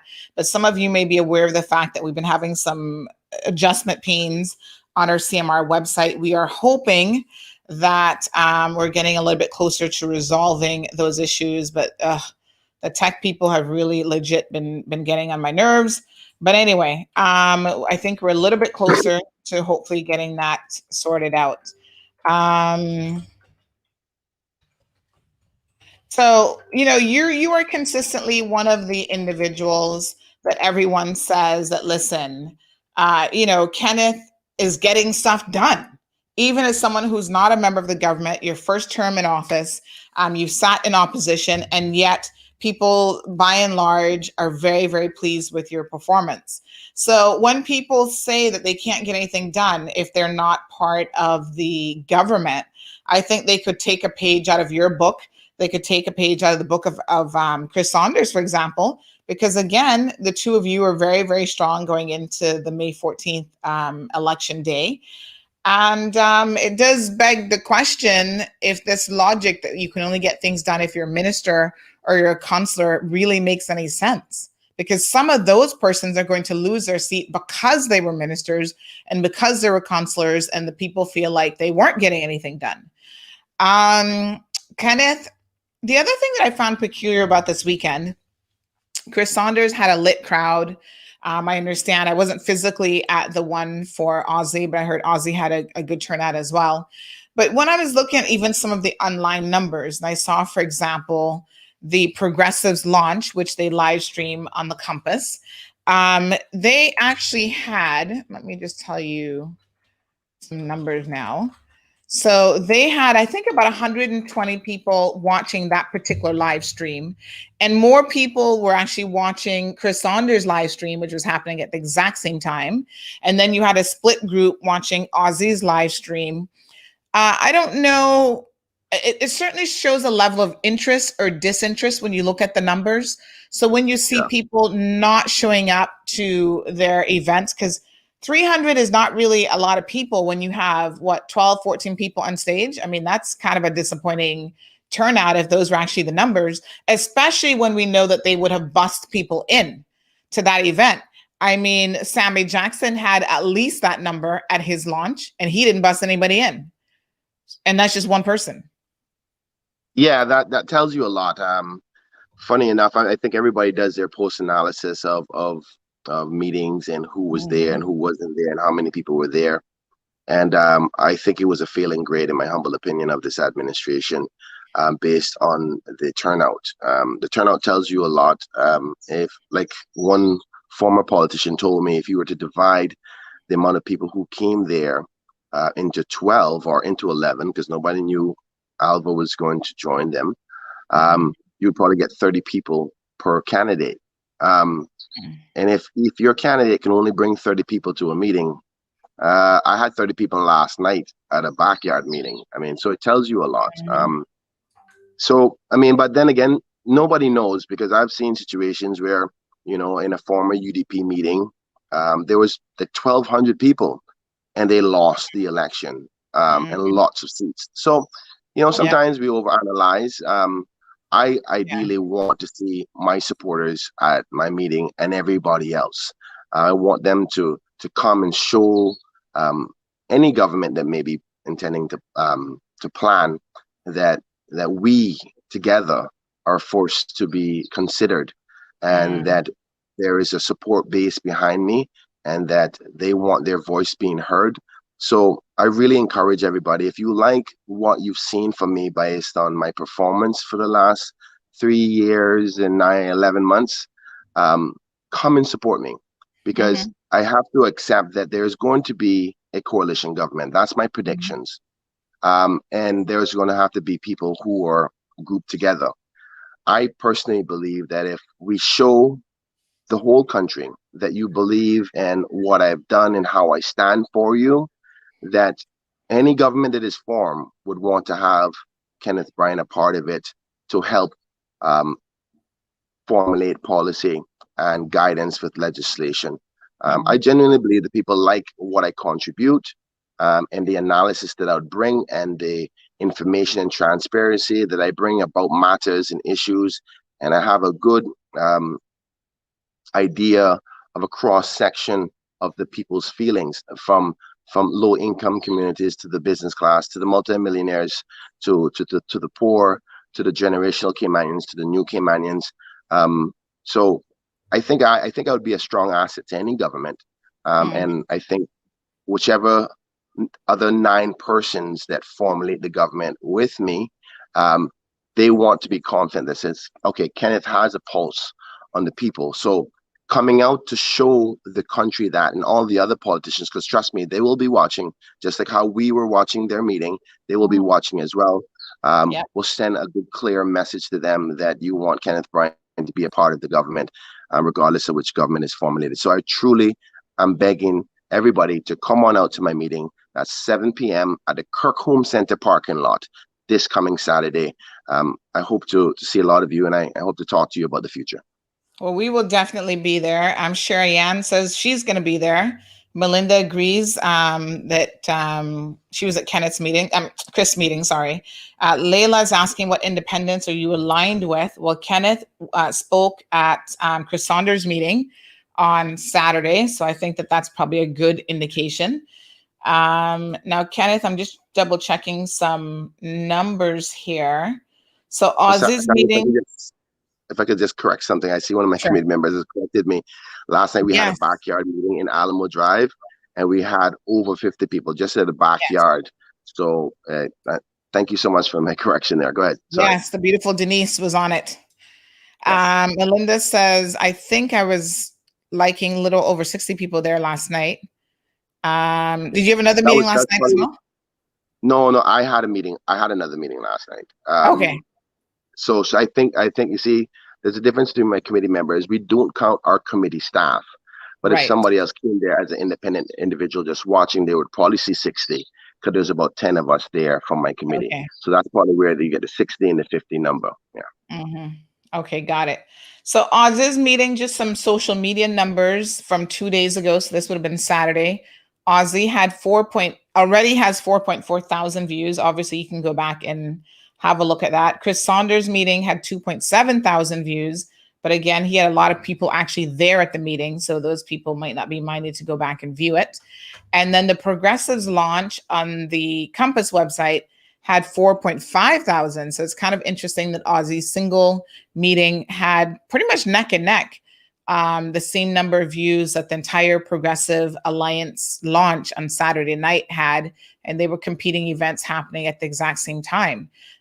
One of the factors that obviously plays into this particular number is that the Compass does have a significantly higher number of, let me just double check where they're at right now. So they have page transparency. You know, I always like to check these numbers. So they have 38,000 people who like their page, but they have more people who follow their page than like their page. Okay. Yeah. And so they do have more numbers than we do. They always, you know, obviously they've been around a little bit longer than we have. So they're always trending a little bit higher in terms of that. I think we have over 32,000 page likes, but they do dominate in the followers category. So Brianna is saying, good morning. Roquette says, Kenneth Bryan always puts his people first. He's a compassionate man who's always present in Georgetown Central and came in first. Let's not forget it, folks. That video is still making the rounds. So Layla's saying you're aligned. I'm glad you're aligned with Chris Saunders, assuming that means you're also with Johan, Arden, Sammy, Ezra, and Bernie. Sounds like a group that will get things done. If they get in. For a second there, I think it's important that I clarify this at this point. Chris is my friend. And somebody I do support to be reelected in Bodden Town West. I was asked to come and endorse him, and I'm happy that I did, because I think the Bodden Town West community deserves another good term from Christopher Saunders. Who else was on the stage? It doesn't necessarily mean that I was endorsing them. And for clarity, I am supporting Jay Ebanks and Northside. So obviously that's a conflict with Mr. Miller.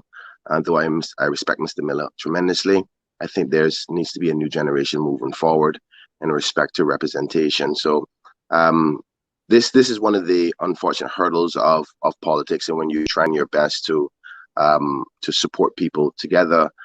People have different alliances and different support systems. And obviously, Chris is getting support from other people who I don't necessarily support. So I ask that those who saw me at the meeting endorsing Chris, do not take the fact that I've endorsed him, that I would endorse everybody who was on the stage that was at his meeting. I do have other people that I'm working with that I support, and hopefully in due course, we'll be able to let everybody know who they are, because I think about coming structured and not just coming as independent. I think I've learned a little bit from last time that I think there's a group of us that are going to come out publicly to show that we have strength and that we will be a part of the next government. And I know a lot of people want to know who they are and everything in its time. So I can promise you, we're going to be working with some other strong individuals who have a strong possibility of success at the polls, and that we will be able to have a say within the formulation of the government. Okay, so question for you. You've done well, Kenneth. However, your opponent says you cannot work with government and you cannot work with the opposition. What do you say? Well, I think that is persons interpreting me being a yes man as opposed to not working with people. I think we all have come to the conclusion that, and I think you said it earlier, that the government wants a group of yes persons. I'm not a yes man. I am a let me see what the facts say and what the people think about that, and then I will agree. Now, that's not necessarily attractive to the type of style of politics that the progressives, particularly that of the premier, has done over the years. He wants people who are just going to listen and just say, do whatever you're told. That's why he selected Frank Cornwell.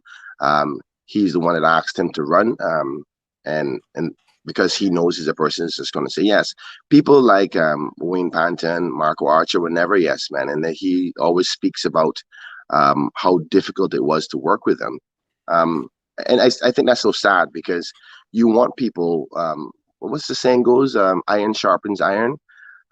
So we can have better solutions if you have stronger people who challenge you. And this is why we always come to conclusion that it's not filtered enough. Like the port, do you truly know whether the people want the port, or have you just made up your decision and say, listen, guys, this is what we're doing, and you follow suit? I think I would be strong for any administration, and I'm a reasonable person. I'm willing to work with people, as long as we do it the right way. That's all this is about. You just don't go off and make decisions on behalf of the people without communication, without discussion, without public consultation, particularly on major matters. I don't think you go to them every day about a road or something like that. But if you're going to change a policy on high-rise buildings, which will change the landscape and the culture of Cayman, you have to talk to them about that.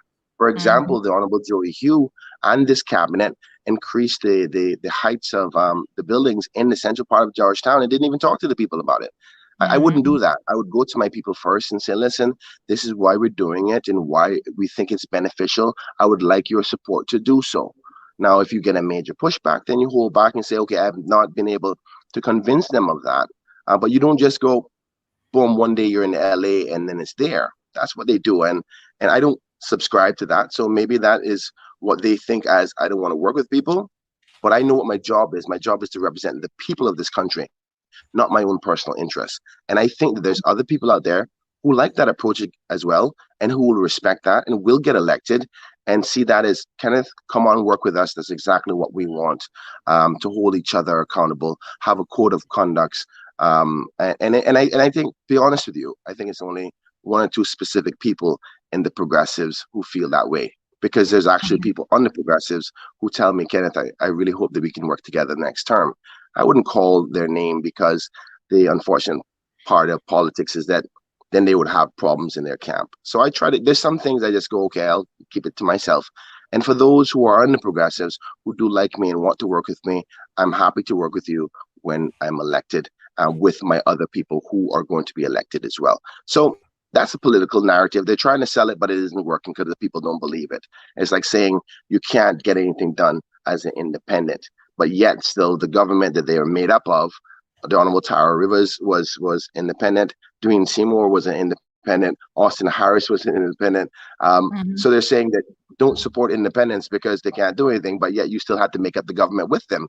So it's a bit of a oxymoron. And we know it's going to be a coalition government, and we know they're going to have to do it with some independence. So I'm okay with that. I think the people of Cayman is smarter than they think. Well, that's some sage advice, if you ask me. Troy says, does Kenneth have a position on the unbridled development and population growth driving policy in Cayman? Yes, I do, actually. I think we need to slow down. I think we're going too fast, and I think it's affecting the quality of life in many, many ways, particularly that of cost of living. I think the fact that we're the supply and demand chain is being tested and pulled so much is driving up the cost of the country. Also, we're not planning properly from an environmentally friendly way. There's many countries who've learned from technology and science that you can develop a nation in a very beautiful, clean way. But because we're so, I hate to use this word, a bit greedy, we're moving so fast for the money. And unfortunately, the people who are getting the money are not always Caymanians. I think we need to slow it down a little bit, because the argument that is always used is that we're doing this to give Caymanians jobs. Like some other members have said, is we don't have a job problem. What we have a problem with is placing Caymanians in the jobs that are here. So we don't have to hear that excuse. Don't ever fall for that to say we want jobs for Caymanians. There's more jobs in Cayman than there are Caymanians. So it's about getting them placed into the jobs that are available. We have to do it slowly. We have to do it constructively. We have to make sure that we're doing it for the right reasons and it's most beneficial to Cayman and what we want to be. We're a Caribbean nation. Yes, we are a growing economy, and most of our economy is based on strong growth, but strong, smart growth. We want to be able to say 200 years from now, we're not a Singapore in a sense of everything is so developed you can't even breathe the fresh air because all the trees are gone. We can't even use the table water under the ground because it's so polluted. We have a waste landfill that's leaching chemicals into our water. We have to be better at smart development. I must say, believe it or not, I know a lot of people may have different positions about the dark group, but their development strategy and how they encompass the vegetation, how they encompass reusable energy. You know, that's my Cayman parrot in my community. I love it. How they use is that a wild energy. one? Yeah, those are wild ones. They come to my house every morning. There's 2 of them right up there in the tree. Oh, I wish I wow. could show them to you. They're kind of like my agoutis. Yeah. Hopefully that means I'm a winner. I haven't seen him today, but he's definitely made an appearance when you were here before. So I think you're good to go. He's been kind of hiding out. Some mornings he comes out a little bit later. Okay, well, you better tell him to come out today. Yeah. Yeah, I was just saying about the development and answering his question is that we have examples on island that can develop in a smart, constructive way.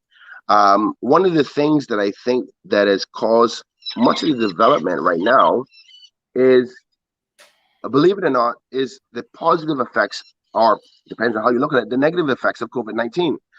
And I was saying at my meeting last night, I've never seen so many private jets fly into Cayman that I've seen since COVID-19. And COVID-19 and our success in our bubble and how we've been able to protect ourselves and still be able to move around freely while the rest of the world is still under lockdown in some places, wearing masks, living in fear, that made Cayman very attractive to those who are with wealth. Sorry, Kobe, stop it. Those who have wealth. And a lot of those private jets that came down for condos and retreats said, you know what? If the pandemic or something ever happens again, it's good to have a property in the Cayman Islands. So what you see is this boost in the construction field, because all of the little developments that were halfway done and they were up for sale, they're all gone now. And the construction industry is like, okay, let's start another one going. And by that, it's pushing up the cost for Caymanians to get houses, because ultimately what is happening is the supply and demand. If you don't have enough workers here to do it, they go, okay, I'm only going to take the jobs that pay me the most.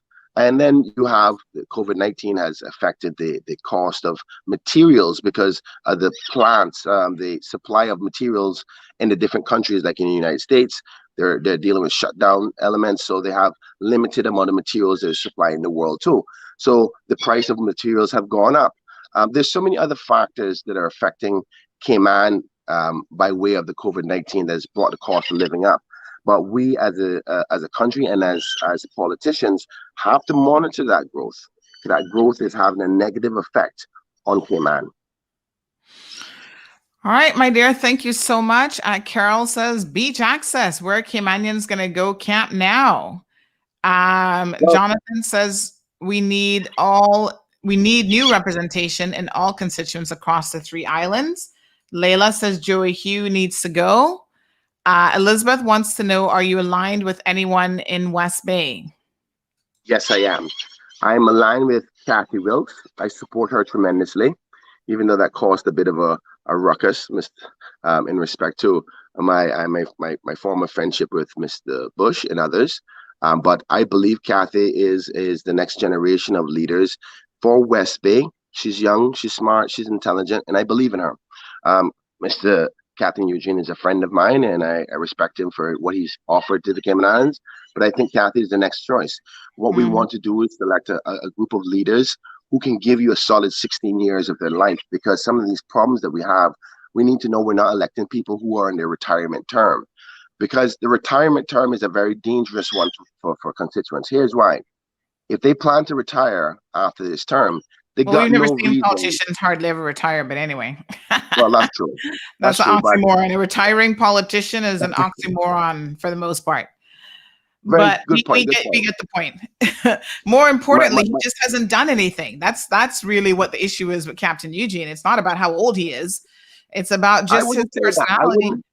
I as much as it's not necessarily something good for me to say in respect to Kathy's success, I don't think that is not something he has done. He's not done anything in the parliament. He's not a very active parliamentarian. Right. Yes, talk and debate and stuff like that. But my assessment of him over his term is that he does a lot of community work. But you also have to remember, you're electing members of parliament to debate and give contribution to the legislative process and dialogue so that people can hear you. So I wouldn't say he hasn't done anything, but I say I can contest. And I think everybody agrees. The sofas and the refrigerators and those types of things count too. That's doing something. I'm just saying. I'm not. Don't go there. Don't go there. So I'm not gonna go there. Leda says, I find it so funny that Alden says don't vote for independents because they're unorganized. And so you want us to vote for corrupt, lying, but organized PPM government. I find the independents are very organized and have the trust of the people. All right, Alva, oh shoot, Kenneth, my apologies. The names, you and your BFF. But like he said this morning, it's not about friendships, it's politics. It's just politics. So I'm sure the two of you will have to sit down later on and have a coffee so you can discuss his decision. I'm a little bit surprised that he didn't talk. I'm not ready for that right now. You're not ready? Oh, Lord. We can talk about this after the election. I mean, ultimately, the truth is, listen, Alva is my friend. He was probably the person I trusted the most in government. And I'm not going to tell a lie. What happened hurt me.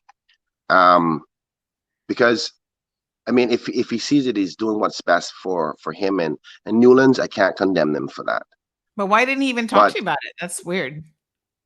Yeah, I didn't know that was going to happen. And the other part is he's basically agreed that he thinks Frank Cornwell is a better option than me. No, sir. And that for me is a serious thing. So he's right. This is not about friendships. This is about politics. And I hope that he remembers that statement. That's all I gotta say to that. On that note, folks, Kenneth, thank you so much for joining the program. We appreciate it. We will see you on Saturday at your big launch. Folks, make sure that you come out and show your support. And why don't we just play Kenneth's little video? I just love the song in this anyway. It's just a nice groovy song. So we'll play Kenneth's video again. Kenneth, we will see you on Saturday and then we'll see you next week. So in between then, have a good one.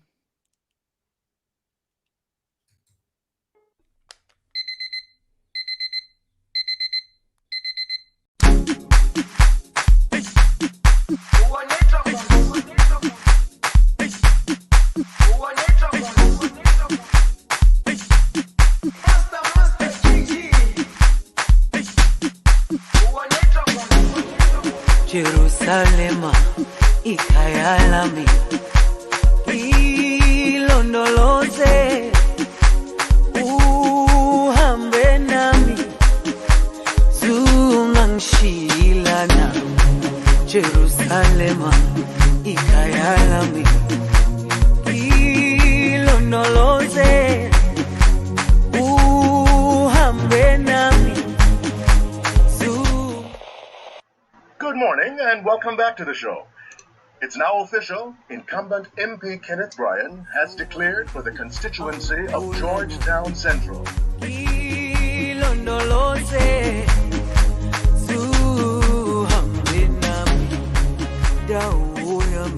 morning, Georgetown, Bryan.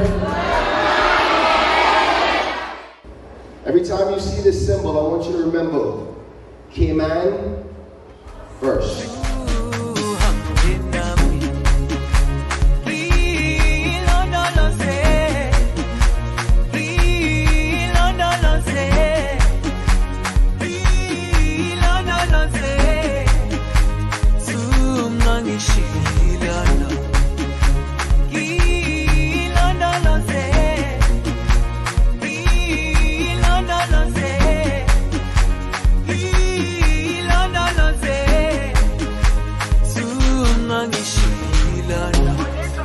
Dawo yami ayikholana buso wami awukholana ilondoloze zuhambe nami dawo yami ayikholana buso wami awukholana ilondoloze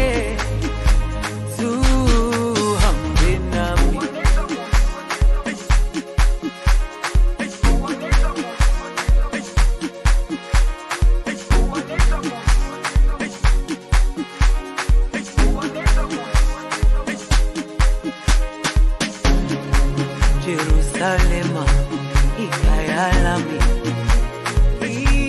ilondoloze uhambe nami zungangishilana Jerusalema ikhaya lami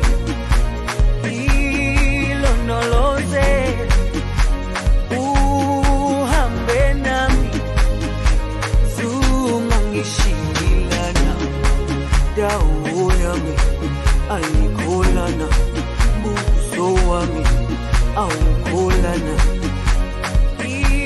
ilondoloze zuhambe nami.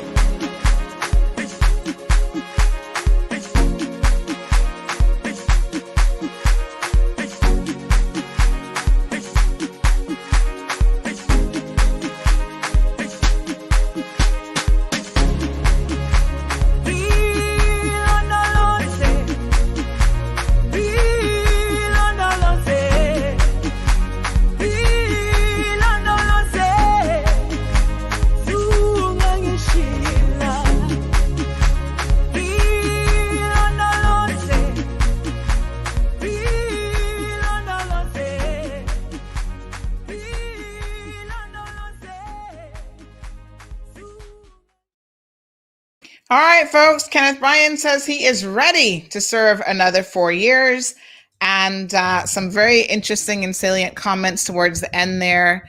A trickle-down effect of Mr. Alva Suckoo's decision. And listen, all decisions, folks, come with consequences. Sometimes the consequences are good, sometimes they're bad, and sometimes they're a little bit indifferent.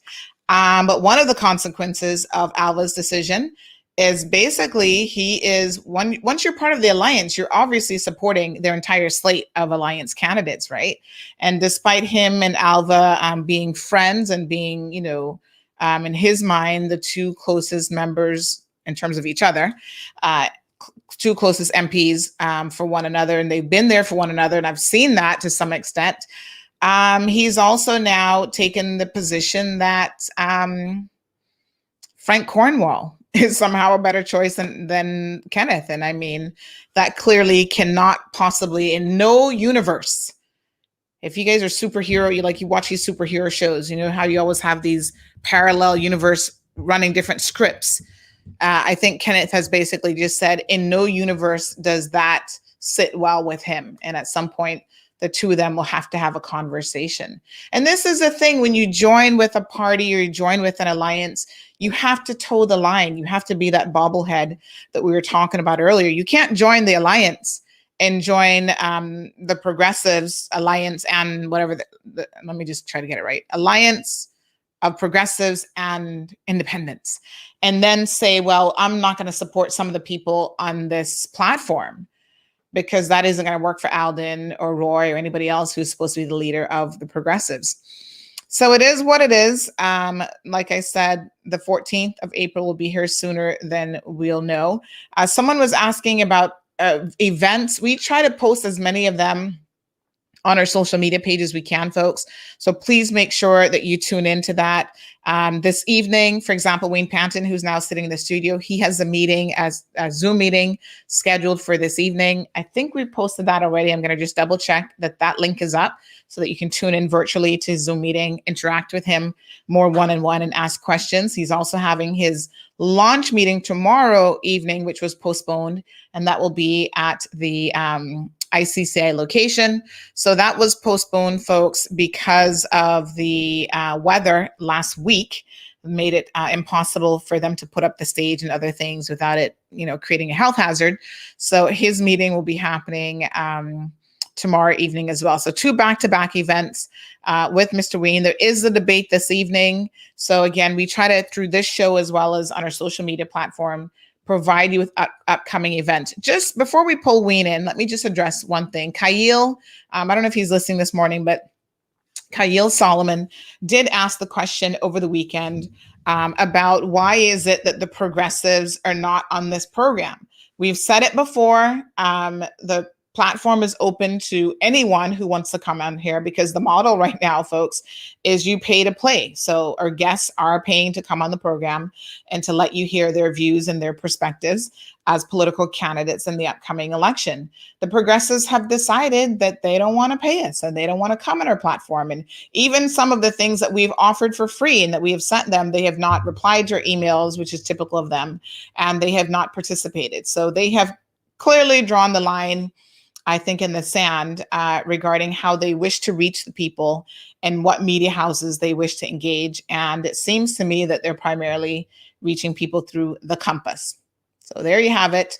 We cannot force them to come on. We can't force them, even when it's free, to come on, folks. So that's how the Progressive rules. And there's not much more that we can do about that. So I guess if you're interested in their meetings and their events, check out the Compass page and they should have that information for you.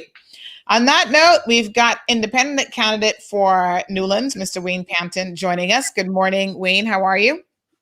Good morning, Sandra. I am well, I think. A little bit on the tired side sometimes, but yes. Oh my gosh, trust me. I can only imagine. I mean, I'm tired and I'm sure I'm doing different things, but everybody's kind of running on fumes at the moment. I literally had to come home yesterday and take a nap. Like, when you just get to that point where you're like, okay, I just need an hour's nap. So how are things going on the campaign trail with you? Yeah, it's pretty good. There's obviously been lots of interesting developments as happens from time to time. I think I have always tried to take a position of being completely honest with people, standing by what I regard as my principles and values. I come on your show, right? I have never heard of you beating up anybody. Never seen you being charged with anything. Yet, you've been shunned by certain elements of the political spectrum for nothing, it seems to me. Yet they're quite prepared to take completely different positions in respective situations where they should be standing up and should be showing leadership and should be demonstrating values and principles. Well, Marva says cowards equals PPM. That's her viewpoint on that one. Yeah, it obviously it is what it is. I think that they have made it very clear when they don't support people. And the irony of it, Alva's now rejoining them to work with them. But he has been shunned by the PPM. He's been on the outs by them. And he has been, a victim, if you want to use that word, of their tactics. So, I mean, I understand what he's saying in terms of, okay, he wants a ministerial position, but my question becomes at what cost? I think there's a saying that once people have shown you their true colors, believe them. Don't have them have to show you 20 times. Like the first time they show you, take it to heart and understand the type of people that you're dealing with. And unfortunately, the progressives has demonstrated to a lot of us. I was a former member of the PPM, one of the founding members way back when. And, they have demonstrated a long time ago what they're all about to me. So I'm obviously he's made his decision and he's going to have to live with the consequences of that. But I do think that it's interesting that sometimes we quickly forget what people are really all about. So one of the questions, there were a few people earlier on the show who are obviously supporters of Alva who were saying, well, Wayne is going to do the exact same thing, but he's just going to wait until after the election to rejoin with the Alliance Group or rejoin with the PPM. Now, I know you've talked about this before. We've discussed it from your very first visit here on the program, but perhaps it's a good time for you to remind people of where you stand in terms of a formation of any government. Well, I mean, it's one thing to take a position right now and line up with people that you claim historically you've had all of these issues with. And it's a separate thing when you have the reality of the election results. Mm-hmm. So the morning after the election, then you have a different reality in front of you.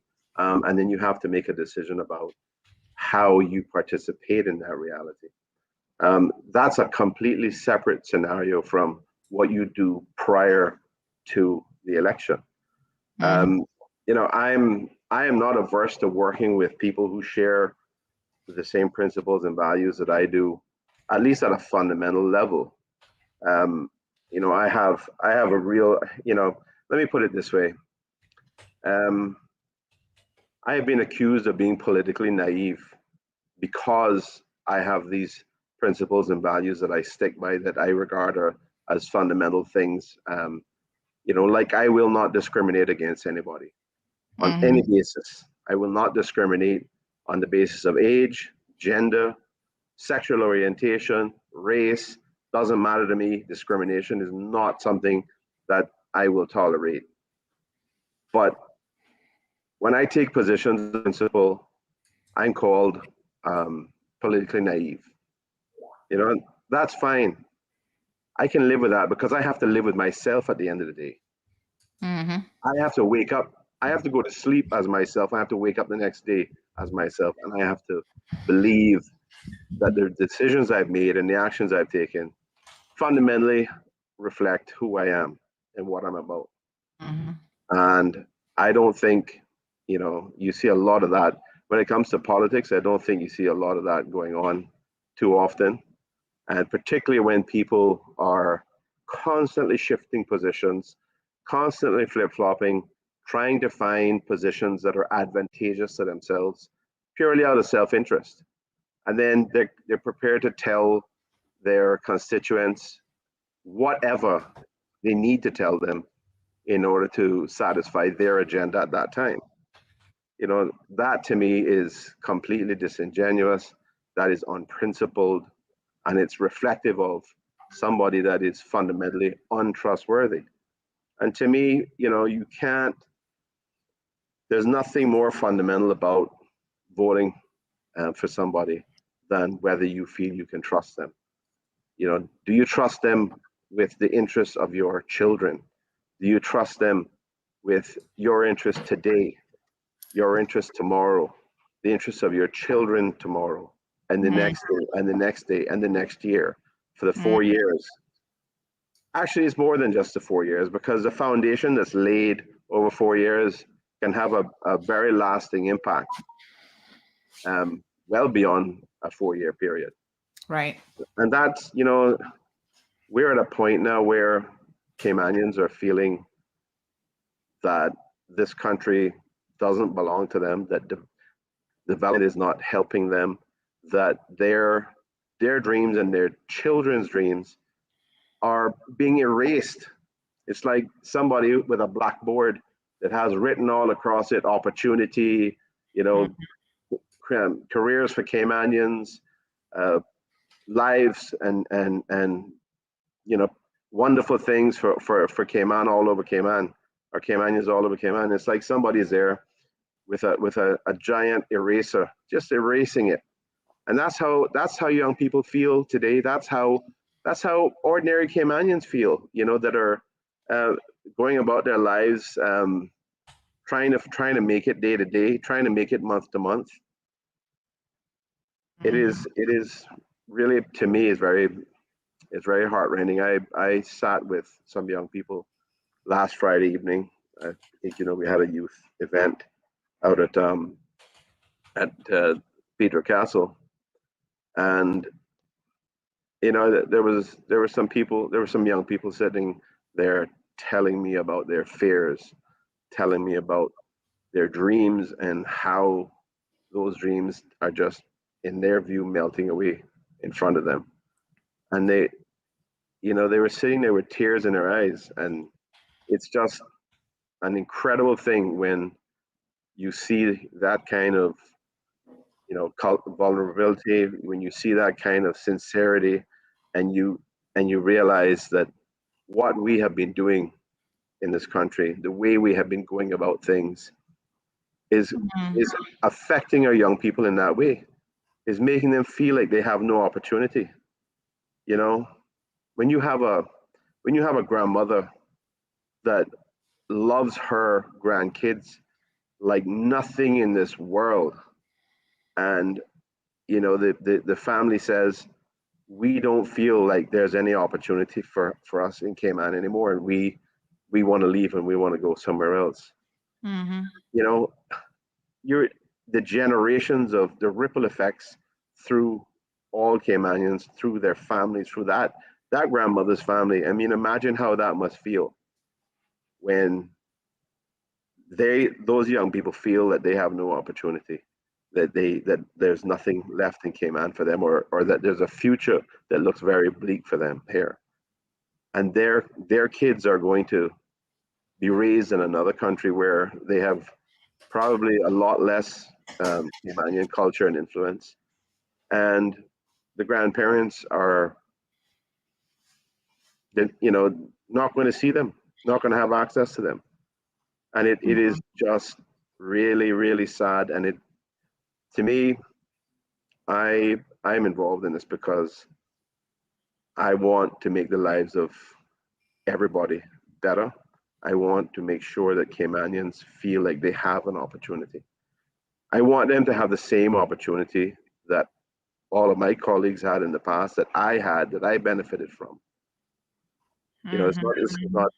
This is not a job that I need to do, but I feel I'm privileged to be in a position to be able to do it without any kind of conflict, without any undue motives, purely out of the interest of helping people and helping my country. And I'm sick and tired of seeing people just going all over the place, doing whatever they have to do, saying whatever they have to say. They say and do whatever they have to do to get elected, and they'll say and do whatever they have to do to stay elected, because this is one of the most important jobs in the world, but it's also a job that you don't need any specific qualifications for. Right. You just have to go out there and promise people the world and tell them that everybody else is bad besides you. You're really wonderful, and you fool enough people into voting for you.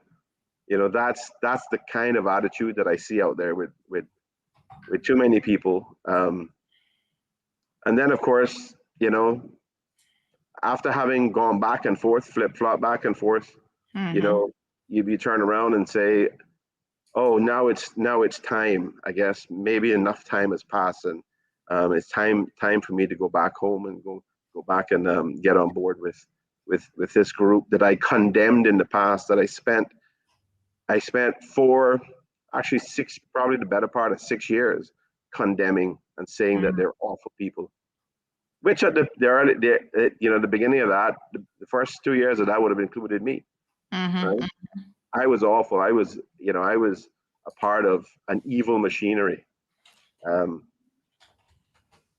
I turn my back on it and I walk away from it because I realize that there are defining moments, and there are times when you realize that you don't share the same principles and values. So you have to step away, and you have to maintain a course that is true to you, that is true to the country, is true to the best interests of our children, is true to their best future.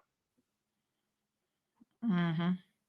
You know, I up until the 99th hour, overtures were made to me again about coming back, which would have displaced, the individual that hopped up on stage on Saturday night. My answer was no. It's not that I have, that I write off everybody. That's not the case. There are many people that are my friends, but collectively, when you have certain principles and values that are being overridden and ignored purely for political expediency, I draw the line there. You can call me naive all you want. Mm-hmm. Call me naive all you want. So let me just I understand. have to wake up in the morning and be me again. Yeah, Wayne, let me just understand what you've just said, because I don't want anybody to miss the point. You're basically saying that the PPM up until the 11th hour, which is probably, I don't know if it's Friday night, but in other words, they were up until most recently still trying to reach out to you to bring you on board. And now we see that Alva has made the decision to go on board with them because he's thinking that this is in the best interest of his constituents. But it doesn't appear that the PPM was worried about him or potentially his constituents, because you apparently were the first choice. It was only after you continued to say no thanks that they then were able to get him on board. Is that what I'm hearing you say today? Well, I can't speak for them. I can't speak for that side of the equation. All I can tell you is that I have been approached several times, and I took a principled position that as long as they were going to maintain the position they were, they have been maintaining in not addressing the very clear and obvious issue of lack of accountability for the egregious behavior of certain people, that I wasn't going to countenance that. I wasn't going to sign up and hold hands and say, yeah, for convenience sake, I am going to ignore this. I will not do that. And yes, there were overtures.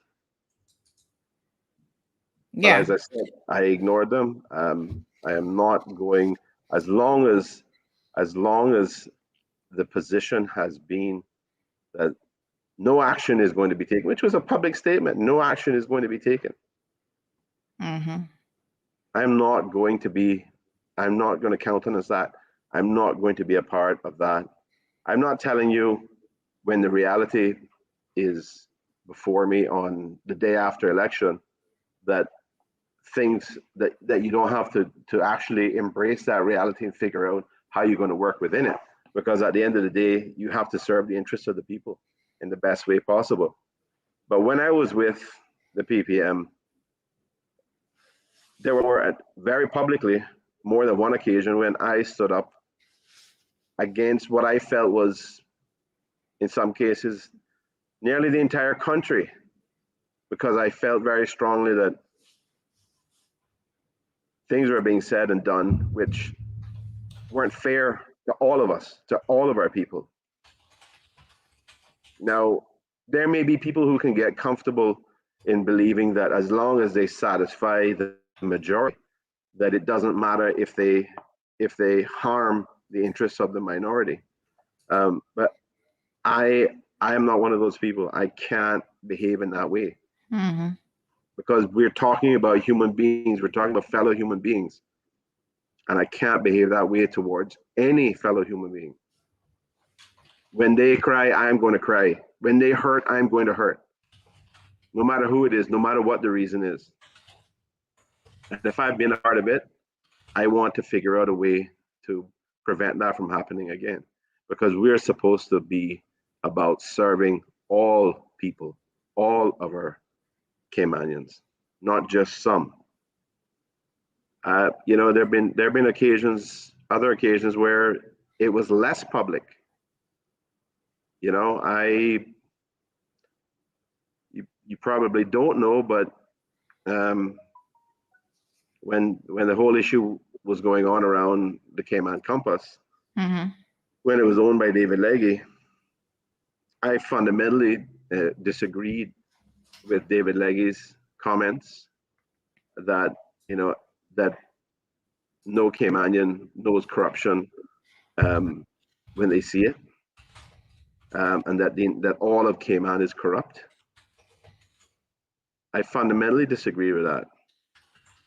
I abhor that statement, but when it was a question of using the power of government to punish the press, and in so doing, possibly punish Caymanians who work there, I refused to participate in it. I did not. I told my colleagues, you can go and vote that way, but that to me is a slippery slope, and it is something that has a potential impact. As much as I find the comments of the then editor of the Compass and owner of the Compass, as much as I found those comments distasteful and highly insulting, I would not go and vote on that resolution to withdraw government advertisements at the Compass, because I did not want to harm. I didn't want to see Caymanians, for example, getting laid off, because you know that's going to happen. If a company is suffering a significant decline in revenue, the first ones out the door are going to be some of the Caymanians. And I wasn't going to participate in that just to exact a pound of flesh, just to exact revenge on the editor. There were other ways to do that. So what I'm saying is, whenever I see something that I consider to be injustice, whenever I see something that I think is not right, I stood up to it. I don't go along with it. Whether I'm with the PPM or whether I'm with somebody else, doesn't matter to me. My only choice in this case was either form a separate party or run as an independent and get some colleagues aligned with me. And that's what I chose to do. And there are other people that we are aligned with.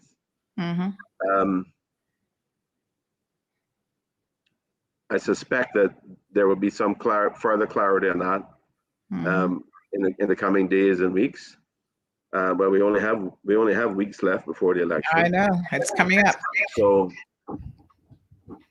you know, the reality is that you might as well call everybody independents, because we don't even have operating party structures.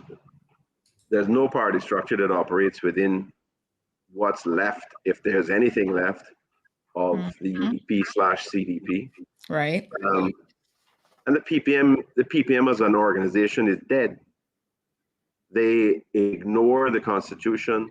They do not have, the only time they have anything going on is when they feel that they need to sort of reactivate support and get people involved for the purposes of winning an election. That's not a political party. That's just a mechanism to energize people to come out and try to get them to support you. Let's read a few comments, Wayne. Miss Anne says that she wishes that she could give you her vote. Layla says actions speak louder than words. Look at the past and current actions of all candidates in order to see what they represent and if they're trustworthy. Elizabeth says that words have consequences in West Bay and a lot of accusations are being said. It's causing a wide division. Very, very unfortunate. Miss Valdine says, yes, sir, that's exactly how we feel, erased day by day. Miss Mary says, I believe that Mr. Suckoo has made a colossal blunder. Politics make strange bedfellows. I find it amusing that Kenneth's opponent was encouraged to run against him. Do we remember last election? Why did some top ones in government lose their seats? Be careful when you're easily led. You can end up like the dog and the bone.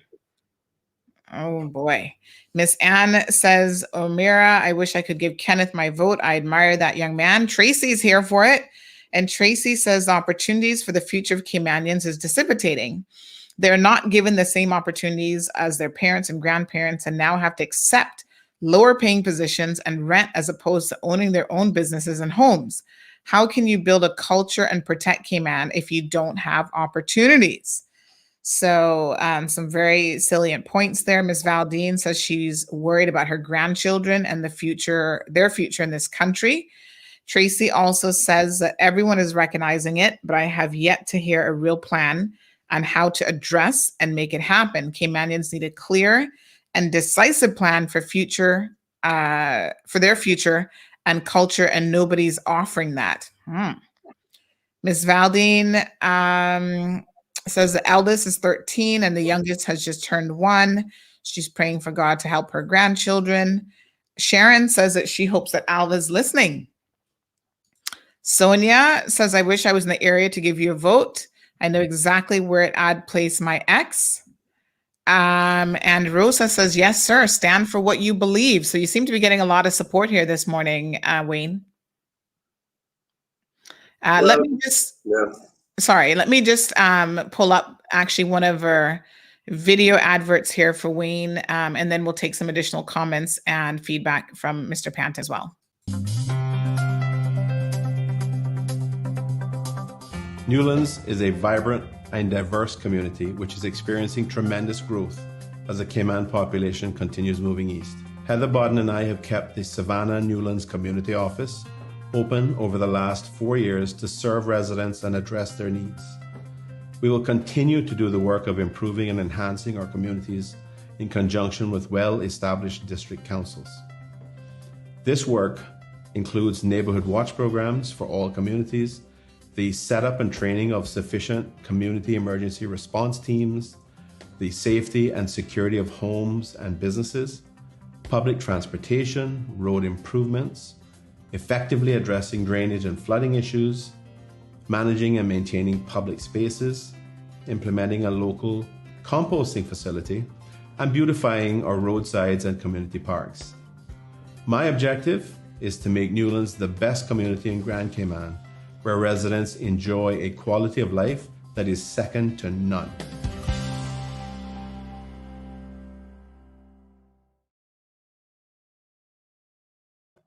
All right, folks, community creates country. That's Mr. Wayne Panton's position, and we got to hear a little bit there in that video snip for some of the things that he's going to be pushing for if elected as the Newlands MP on April the 14th. So Atlas wants to know how much of our population is actually registered to vote. Atlas, I would have to look up the exact numbers, but I would dare say not enough because we have a lot of young people who are refusing to register to vote. I think there were some 2,500 young people that are eligible to vote that simply have not registered because I think they're running from jury duty, which just doesn't make any sense. Leon says politics can be very difficult at times. I try and remain open-minded and understanding. Well, that's an understatement. So that's for sure. So Wayne, you've got your meeting coming up tomorrow night. You've got a Zoom session this evening. Now I know you've already had, I think, at least one Zoom session. Heather had a meet and greet coffee opportunity over the weekend. You guys have been extremely busy out and about in the community, and you still have your constituency office open, and you are, open to meeting with people and sitting down with them at every opportunity. So tell us what we can expect from the Zoom meeting tonight. So we're going to be talking about broadly about cost of living issues and ways that we can address those. And I'm going to be interacting and listening to comments and views from those that are participating. Hopefully, the majority will be constituents. And responding to them and giving them my thoughts on the issues around that. Sometimes these discussions can go off and end up talking about other things as well, but that's all good. I'm very happy to interact and discuss any issues and give my thoughts on any issues and solutions to issues on just about anything at any time. So I find it very it's a very useful way to talk to people. People come home from work in the evenings and they flip open their laptop or their tablet and they put it next to the stove or next to the sink or whatever it is they're doing, and they're washing up or preparing a meal for their kids and family, and they get to listen, they get to participate. And I think it's excellent. So I'm very glad that we started doing that. The first ones that I did were excellent. Excellent discussion, excellent interaction, and I think it's a very, very effective way to engage with people that is extremely convenient for constituents. So I'm looking forward to this one again. And then tomorrow evening at 7 o'clock at ICCI, the ICCI parking lot, we'll have my meeting that was rescheduled from last week. As you mentioned earlier, it was because of the high winds, and also there was a rain forecast. So we had some sort of scattershot rain going on in the afternoon and in the morning and the afternoon, and then probably around about 9:30, 9:45 or 10 that night, it bucketed down. So it ended up being the right call, not just because of the winds, but the winds were a huge factor with the inability for the team to get the screens set up, and it was just going to be dangerous for their equipment and possibly dangerous for anybody on the stage. We had a lot of, I think the winds were around 20-25 knots, gusting a little bit above that at times. So wow. So I think today it looks wonderful day. We got a little bit of typical little daytime showers around the place. So I hope tomorrow that the winds are going to be nice. I'm sure they will be, and I think the weather is going to be great. So I'm looking forward to as many people coming out as possible. We're going to have we'll have refreshments. We're going to have some great endorsements, some speakers that I don't think anybody wants to miss. Going to have a lot of young people as well who are going to give their perspective on issues that that they're concerned about, that they think are relevant and are the subject of a lot of discussion amongst their peers. And I think to me that's I love particularly spending time talking to young people, because that's why we're here. If we can't build a foundation, if we can't build a strong future for them, then we shouldn't be in this business. As I said before, this isn't a job for me. This is a calling to do something which is going to have a lasting positive impact on our young people and the future of Cayman. And I just do not believe that it's good enough to have a situation where the people who are prospering today do so at the expense or cost of the kids of tomorrow. It's just not acceptable. There's no reason why we should trade their interest today for the kids' interest tomorrow. Absolutely not. That's for sure. Yeah. Well, thank you. I'm looking forward to having people join me. Yes, and we will. We've just posted the Zoom link, folks, on our social media platforms, and we'll send that out to the WhatsApp folks as well. So I know Miss Sue, she's one of the folks in our WhatsApp news group that she enjoys getting those reminders. So we'll definitely remind people about that session. So good, folks. That wraps up another segment of the Cold Hard Truth. Wayne, thank you so much for joining us. I think we've got you coming on again, probably one day next week. Heather might be up next. And then I think Ozzy again. We've got your schedule here somewhere. Not to worry. So again, we appreciate it. So folks, Zoom session this evening with Wayne Panton. We posted the passcode and the Zoom ID that you can join in. And then we've got his launch meeting tomorrow at ICCI. So make sure that you come out and you hear that event. We will be live streaming it, but it's always fun to go in person so that you can, feel the vibe, see the action for yourself, to see the audience, interact with people. I find political meetings to be very, very energizing a lot of times. I enjoy going to them whenever possible. So thanks again. I want to say thanks to you, Sandra. I mean, specifically, you offer a platform that is far and above the best platform to communicate with people today. We have a situation where government effectively shut down the one TV station that we had that serviced people all over the country, that provided news and services to the elderly, for example. Some people, not everybody, can utilize technology or have access to the gadgets or the smartphones, tablets, to watch your show, which is a shame, and we need to try to address that. But you offer the best platform. The government has shut down the other TV, the TV station.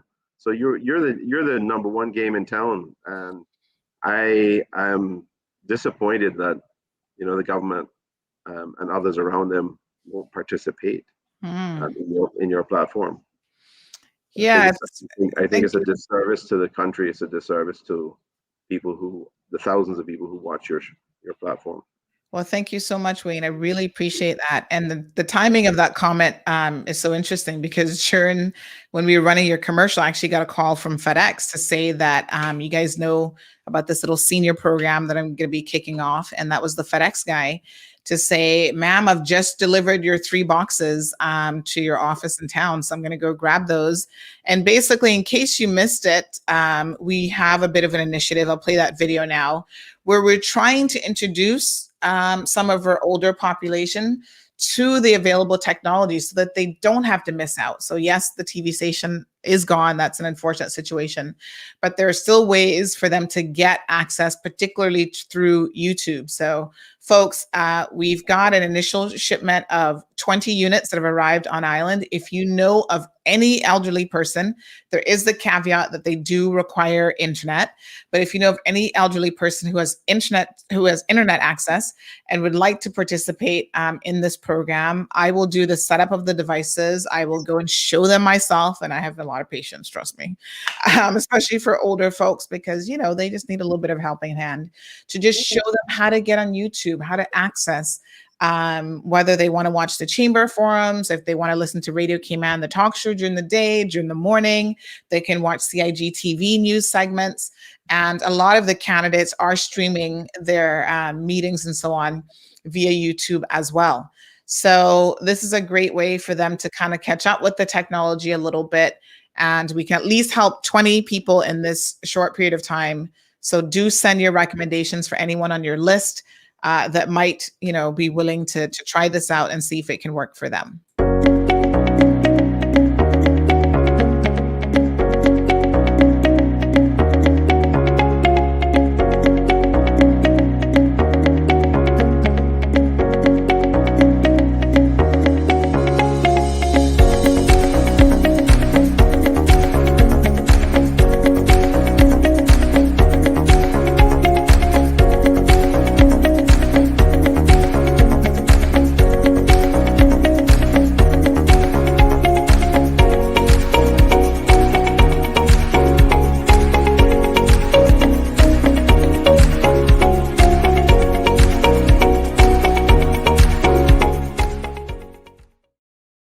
So, folks, one of the reasons that we're going to use this particular branded device, and this we get these from a company in Canada, is because number one, they're very intuitive and they're super easy to use. If you use a TV remote before, this is no different. The interface isn't complicated. And the other great thing about these devices is they do have what's called Team Viewer application on it. So if an elderly person kind of presses the wrong button or they get stuck, as long as they can get to the Team Viewer app and click on that, we can do a remote session. So Tracy, thank you so much. Tracy's in the IT business as well. And she said that she's willing to assist. So we can get Tracy trained up so she can kind of show people how to use the devices. And we'll do, we'll go to their homes. We did one in East End already. We will go to their homes, set it up for them, do the whole nine, do a little tutorial, show them how to use it. So Tracy, I will definitely be WhatsApping you a little bit later on so that we can start rolling this out as quickly as possible. But yeah, it's super easy.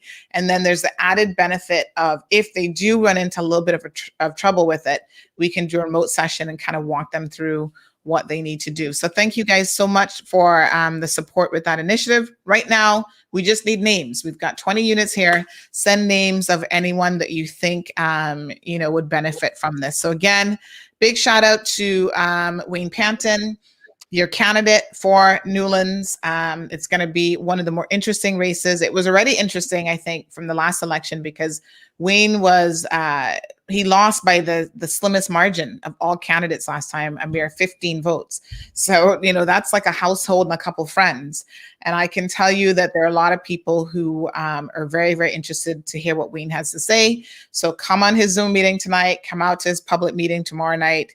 And you've got a decision to make, folks. The people in Newlands need to buckle up. And, Wayne says he's your man. He is qualified. He's a retired attorney. He has been a minister in government. He was at one point part of the progressive-led government. He's for the environment. He has a lot of issues that are very near and dear to his heart.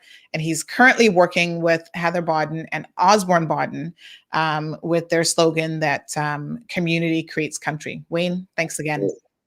Thank you very much. And have a great day, Sandra. And have a great day to all your wonderful viewers and listeners inside Cayman and out of Cayman, because I know you have some in the world. So have a great day, everybody. God bless. Take care. All right. So yeah, we do have a large international population. Some of you I know are actually going to be doing postal ballots, which have gone out already. So there's a lot of stuff in terms of the elections office that's going on, a lot of notices. So there is a story that went up. And again, apologies for the little site issues that we've had. I noticed today that it seems to be settling down quite a bit, but the anti-corruption unit is reminding people, so they have joined forces with the elections office to remind people that in terms of the election, do not run afoul of the law. Make sure that you stay on the right side of things, that there's, you're going to be held accountable for your actions, transparency and better governance. They are denouncing any form of corruption during the election process. So we always hear these rumors that envelopes of money are being handed out and people are getting new sofas and all this kind of stuff. Candidates, don't do it. That's the best advice that I can give you, because if you do it in this day and age, everybody's walking around with a phone, with a camera, whatever. And if you do it and you get caught, you're going to be in a lot of trouble. Because unlike the LA, they can't ignore your bad behavior and turn a blind eye to it. The anti-corruption unit will do what they need to do in terms of bringing you up on charges. And they have done, and I think proven in the past, that no one is above the law. So please go to the elections office website. They've got a Facebook page, the Anti-Corruption Commission website. If you have any questions about what you're not supposed to do, they're having a campaign, #ActCayman2021, where you can take a selfie with a pledge that then you can post on social media that basically says you are going to follow all of the election rules. So the ACT campaign supports the United Nations Convention Against Corruption, particularly during campaigns and election season. And I think we all have to stand for that, folks. There are remnants of it, I think, in our system, and people do it under the guise of, they're just trying to be helpful. But we know that vote buying happens. And I would encourage both the buyer of the vote as well as the person who's willing to sell their vote to not engage in that behavior. It doesn't help anyone, and it's not going to help you in the end anyway. It's just don't do it is the best advice that I can give. So Ms. Donna, thank you so much for tuning into the program. She's mentioning about older people. Elizabeth said that older people need help with insurance and jobs. They're being made redundant from their jobs. It's unfortunate, but there is a lot of discrimination that happens with their older population. They are being left behind, and that should not happen. Miss Mary says, he also tells us to ignore intelligence and follow the team. Who is he? I think I might have missed a comment there. Donna says they need to audit them, both going in and an exit, keep it transparent. Layla says he thinks we're stupid, because people of Cayman make your vote count. And I think that really is the message. I mean, I was in Newlands. I'm no longer in Newlands. Unfortunately, I cannot cast my vote in that district. I will be making my vote count in the constituency of Bodden Town, where Chris Saunders is running. And it's a clear choice for me. I mean, on a personal level, the choice is amazingly clear. I think that at Chris's meeting on Saturday, he brought a lot of really salient points home to those of us who were there watching him. And sometimes the choice is very, very clear. Wayne has a lot of experience, folks, and I would invite you to look at where he stands on important issues. A lot of people are now beginning to recognize the importance of protecting the environment. And Wayne is one of the few voices prior to this election, because now everyone thinks it's an election hot button, like, ooh, let's mention the election because that's going to get us a few votes from these groups that are all into the election. But let me be very clear. At a time when it was not the popular thing to do, Wayne was standing on the environmental platform, and he went against the progressive government on the environmental platform, trying to protect our environment. So this is not a new position for him. This is a position that he has long held. And, go through his track record. You might not have agreed with every single thing, but I think on the major points that Wayne brings to the table, it is certainly worth asking him questions and considering giving him your vote. The other two candidates that are running in Newlands, we have not heard a single word from them, to be quite frank and honest. I don't know what to say. If I don't even hear from people, if they express no interest in really reaching the majority of folks, then I don't see them as serious contenders. Someone mentioned to me that Mr. Roydell, during the chamber debate, made mention of, things that he would do to fix like the recycling program and, our Mount Trashmore program. And that was so ironic because Roydell was actually in charge of, he was the director of the Department of Environmental Health, which all of that falls under. And by all accounts, he was, retired early from that position because of his dismal handling of the entire department. So how you would have solutions now, only God knows. Layla, thank you so much for your comments. Alva definitely is out of the picture now. She says, that's for sure. Well, Alva says he's got the support of the people that he spoke to make this decision. I'm not sure who those individuals are, but I got to tell you, I think that this is, again, my personal opinion, that he's made a decision that he may live to regret, and he's going to have to live with those consequences. But time will tell. April the 14th, folks, less than a month away, is right around the corner.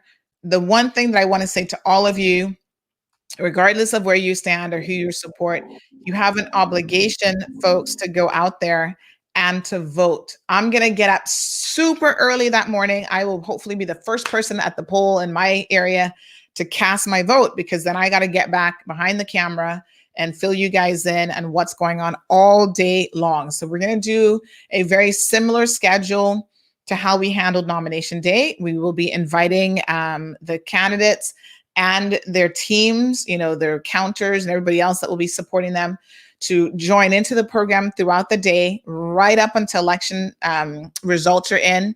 We have a team that's working between Canada, Cayman, and halfway around the world in the Middle East.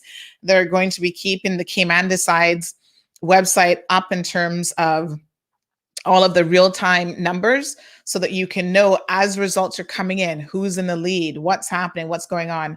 Folks, we're going to do it all over again. It's going to be in excess of probably 7 hours of live streaming. Facebook allows a total of 8 hours, and then you have to take a break and come back. So we'll definitely be doing more than one session. But we're going to have food here at our election headquarters. I'm going to have my water and tea and whatever other drinks I need to get going. I'm going to try to get some rest up like the couple days before that, because I think for that day, talking for 7+ hours is not as easy as it looks. It's a lot of work. So I got to make sure that I'm in top form, but we're going to give it to you folks. We will have commentators on as well. I know for sure Troy will be joining us, Troy Leacock. We're hoping that Eden Hurlston, by the way, happy birthday to Eden. He is in Little Cayman enjoying, I think Little Cayman or Cayman Brac, enjoying his birthday weekend. So happy birthday to him. I hope he's getting some rest, but hopefully he will be joining us, and we're going to just have, a lot of discussion going into the election results. So until tomorrow's program, folks, stay safe. Tonight, we will have the chamber. It's not going to be much of a debate, since it's anticipated that the only person that's going to actually be there is Dwayne Seymour. But we will still live stream that so you can hear what Mr. Seymour has to say. And we will also have, hopefully, Mr. Wayne's Zoom session available for you guys to log in and view that as well. But participate, because it's so easy to just log into a Zoom session and participate. So that's all I've got for you. Good folks, we will see you guys tomorrow morning. And I want my vote, and to do something about the discrimination that Caymanians face on a day-to-day basis within the workforce, and to do something about the bullying within the schools, then you can talk to me. You do something about the unemployed people of my community. And I'm not talking about after COVID, I'm talking about before it, because it's been going on for years.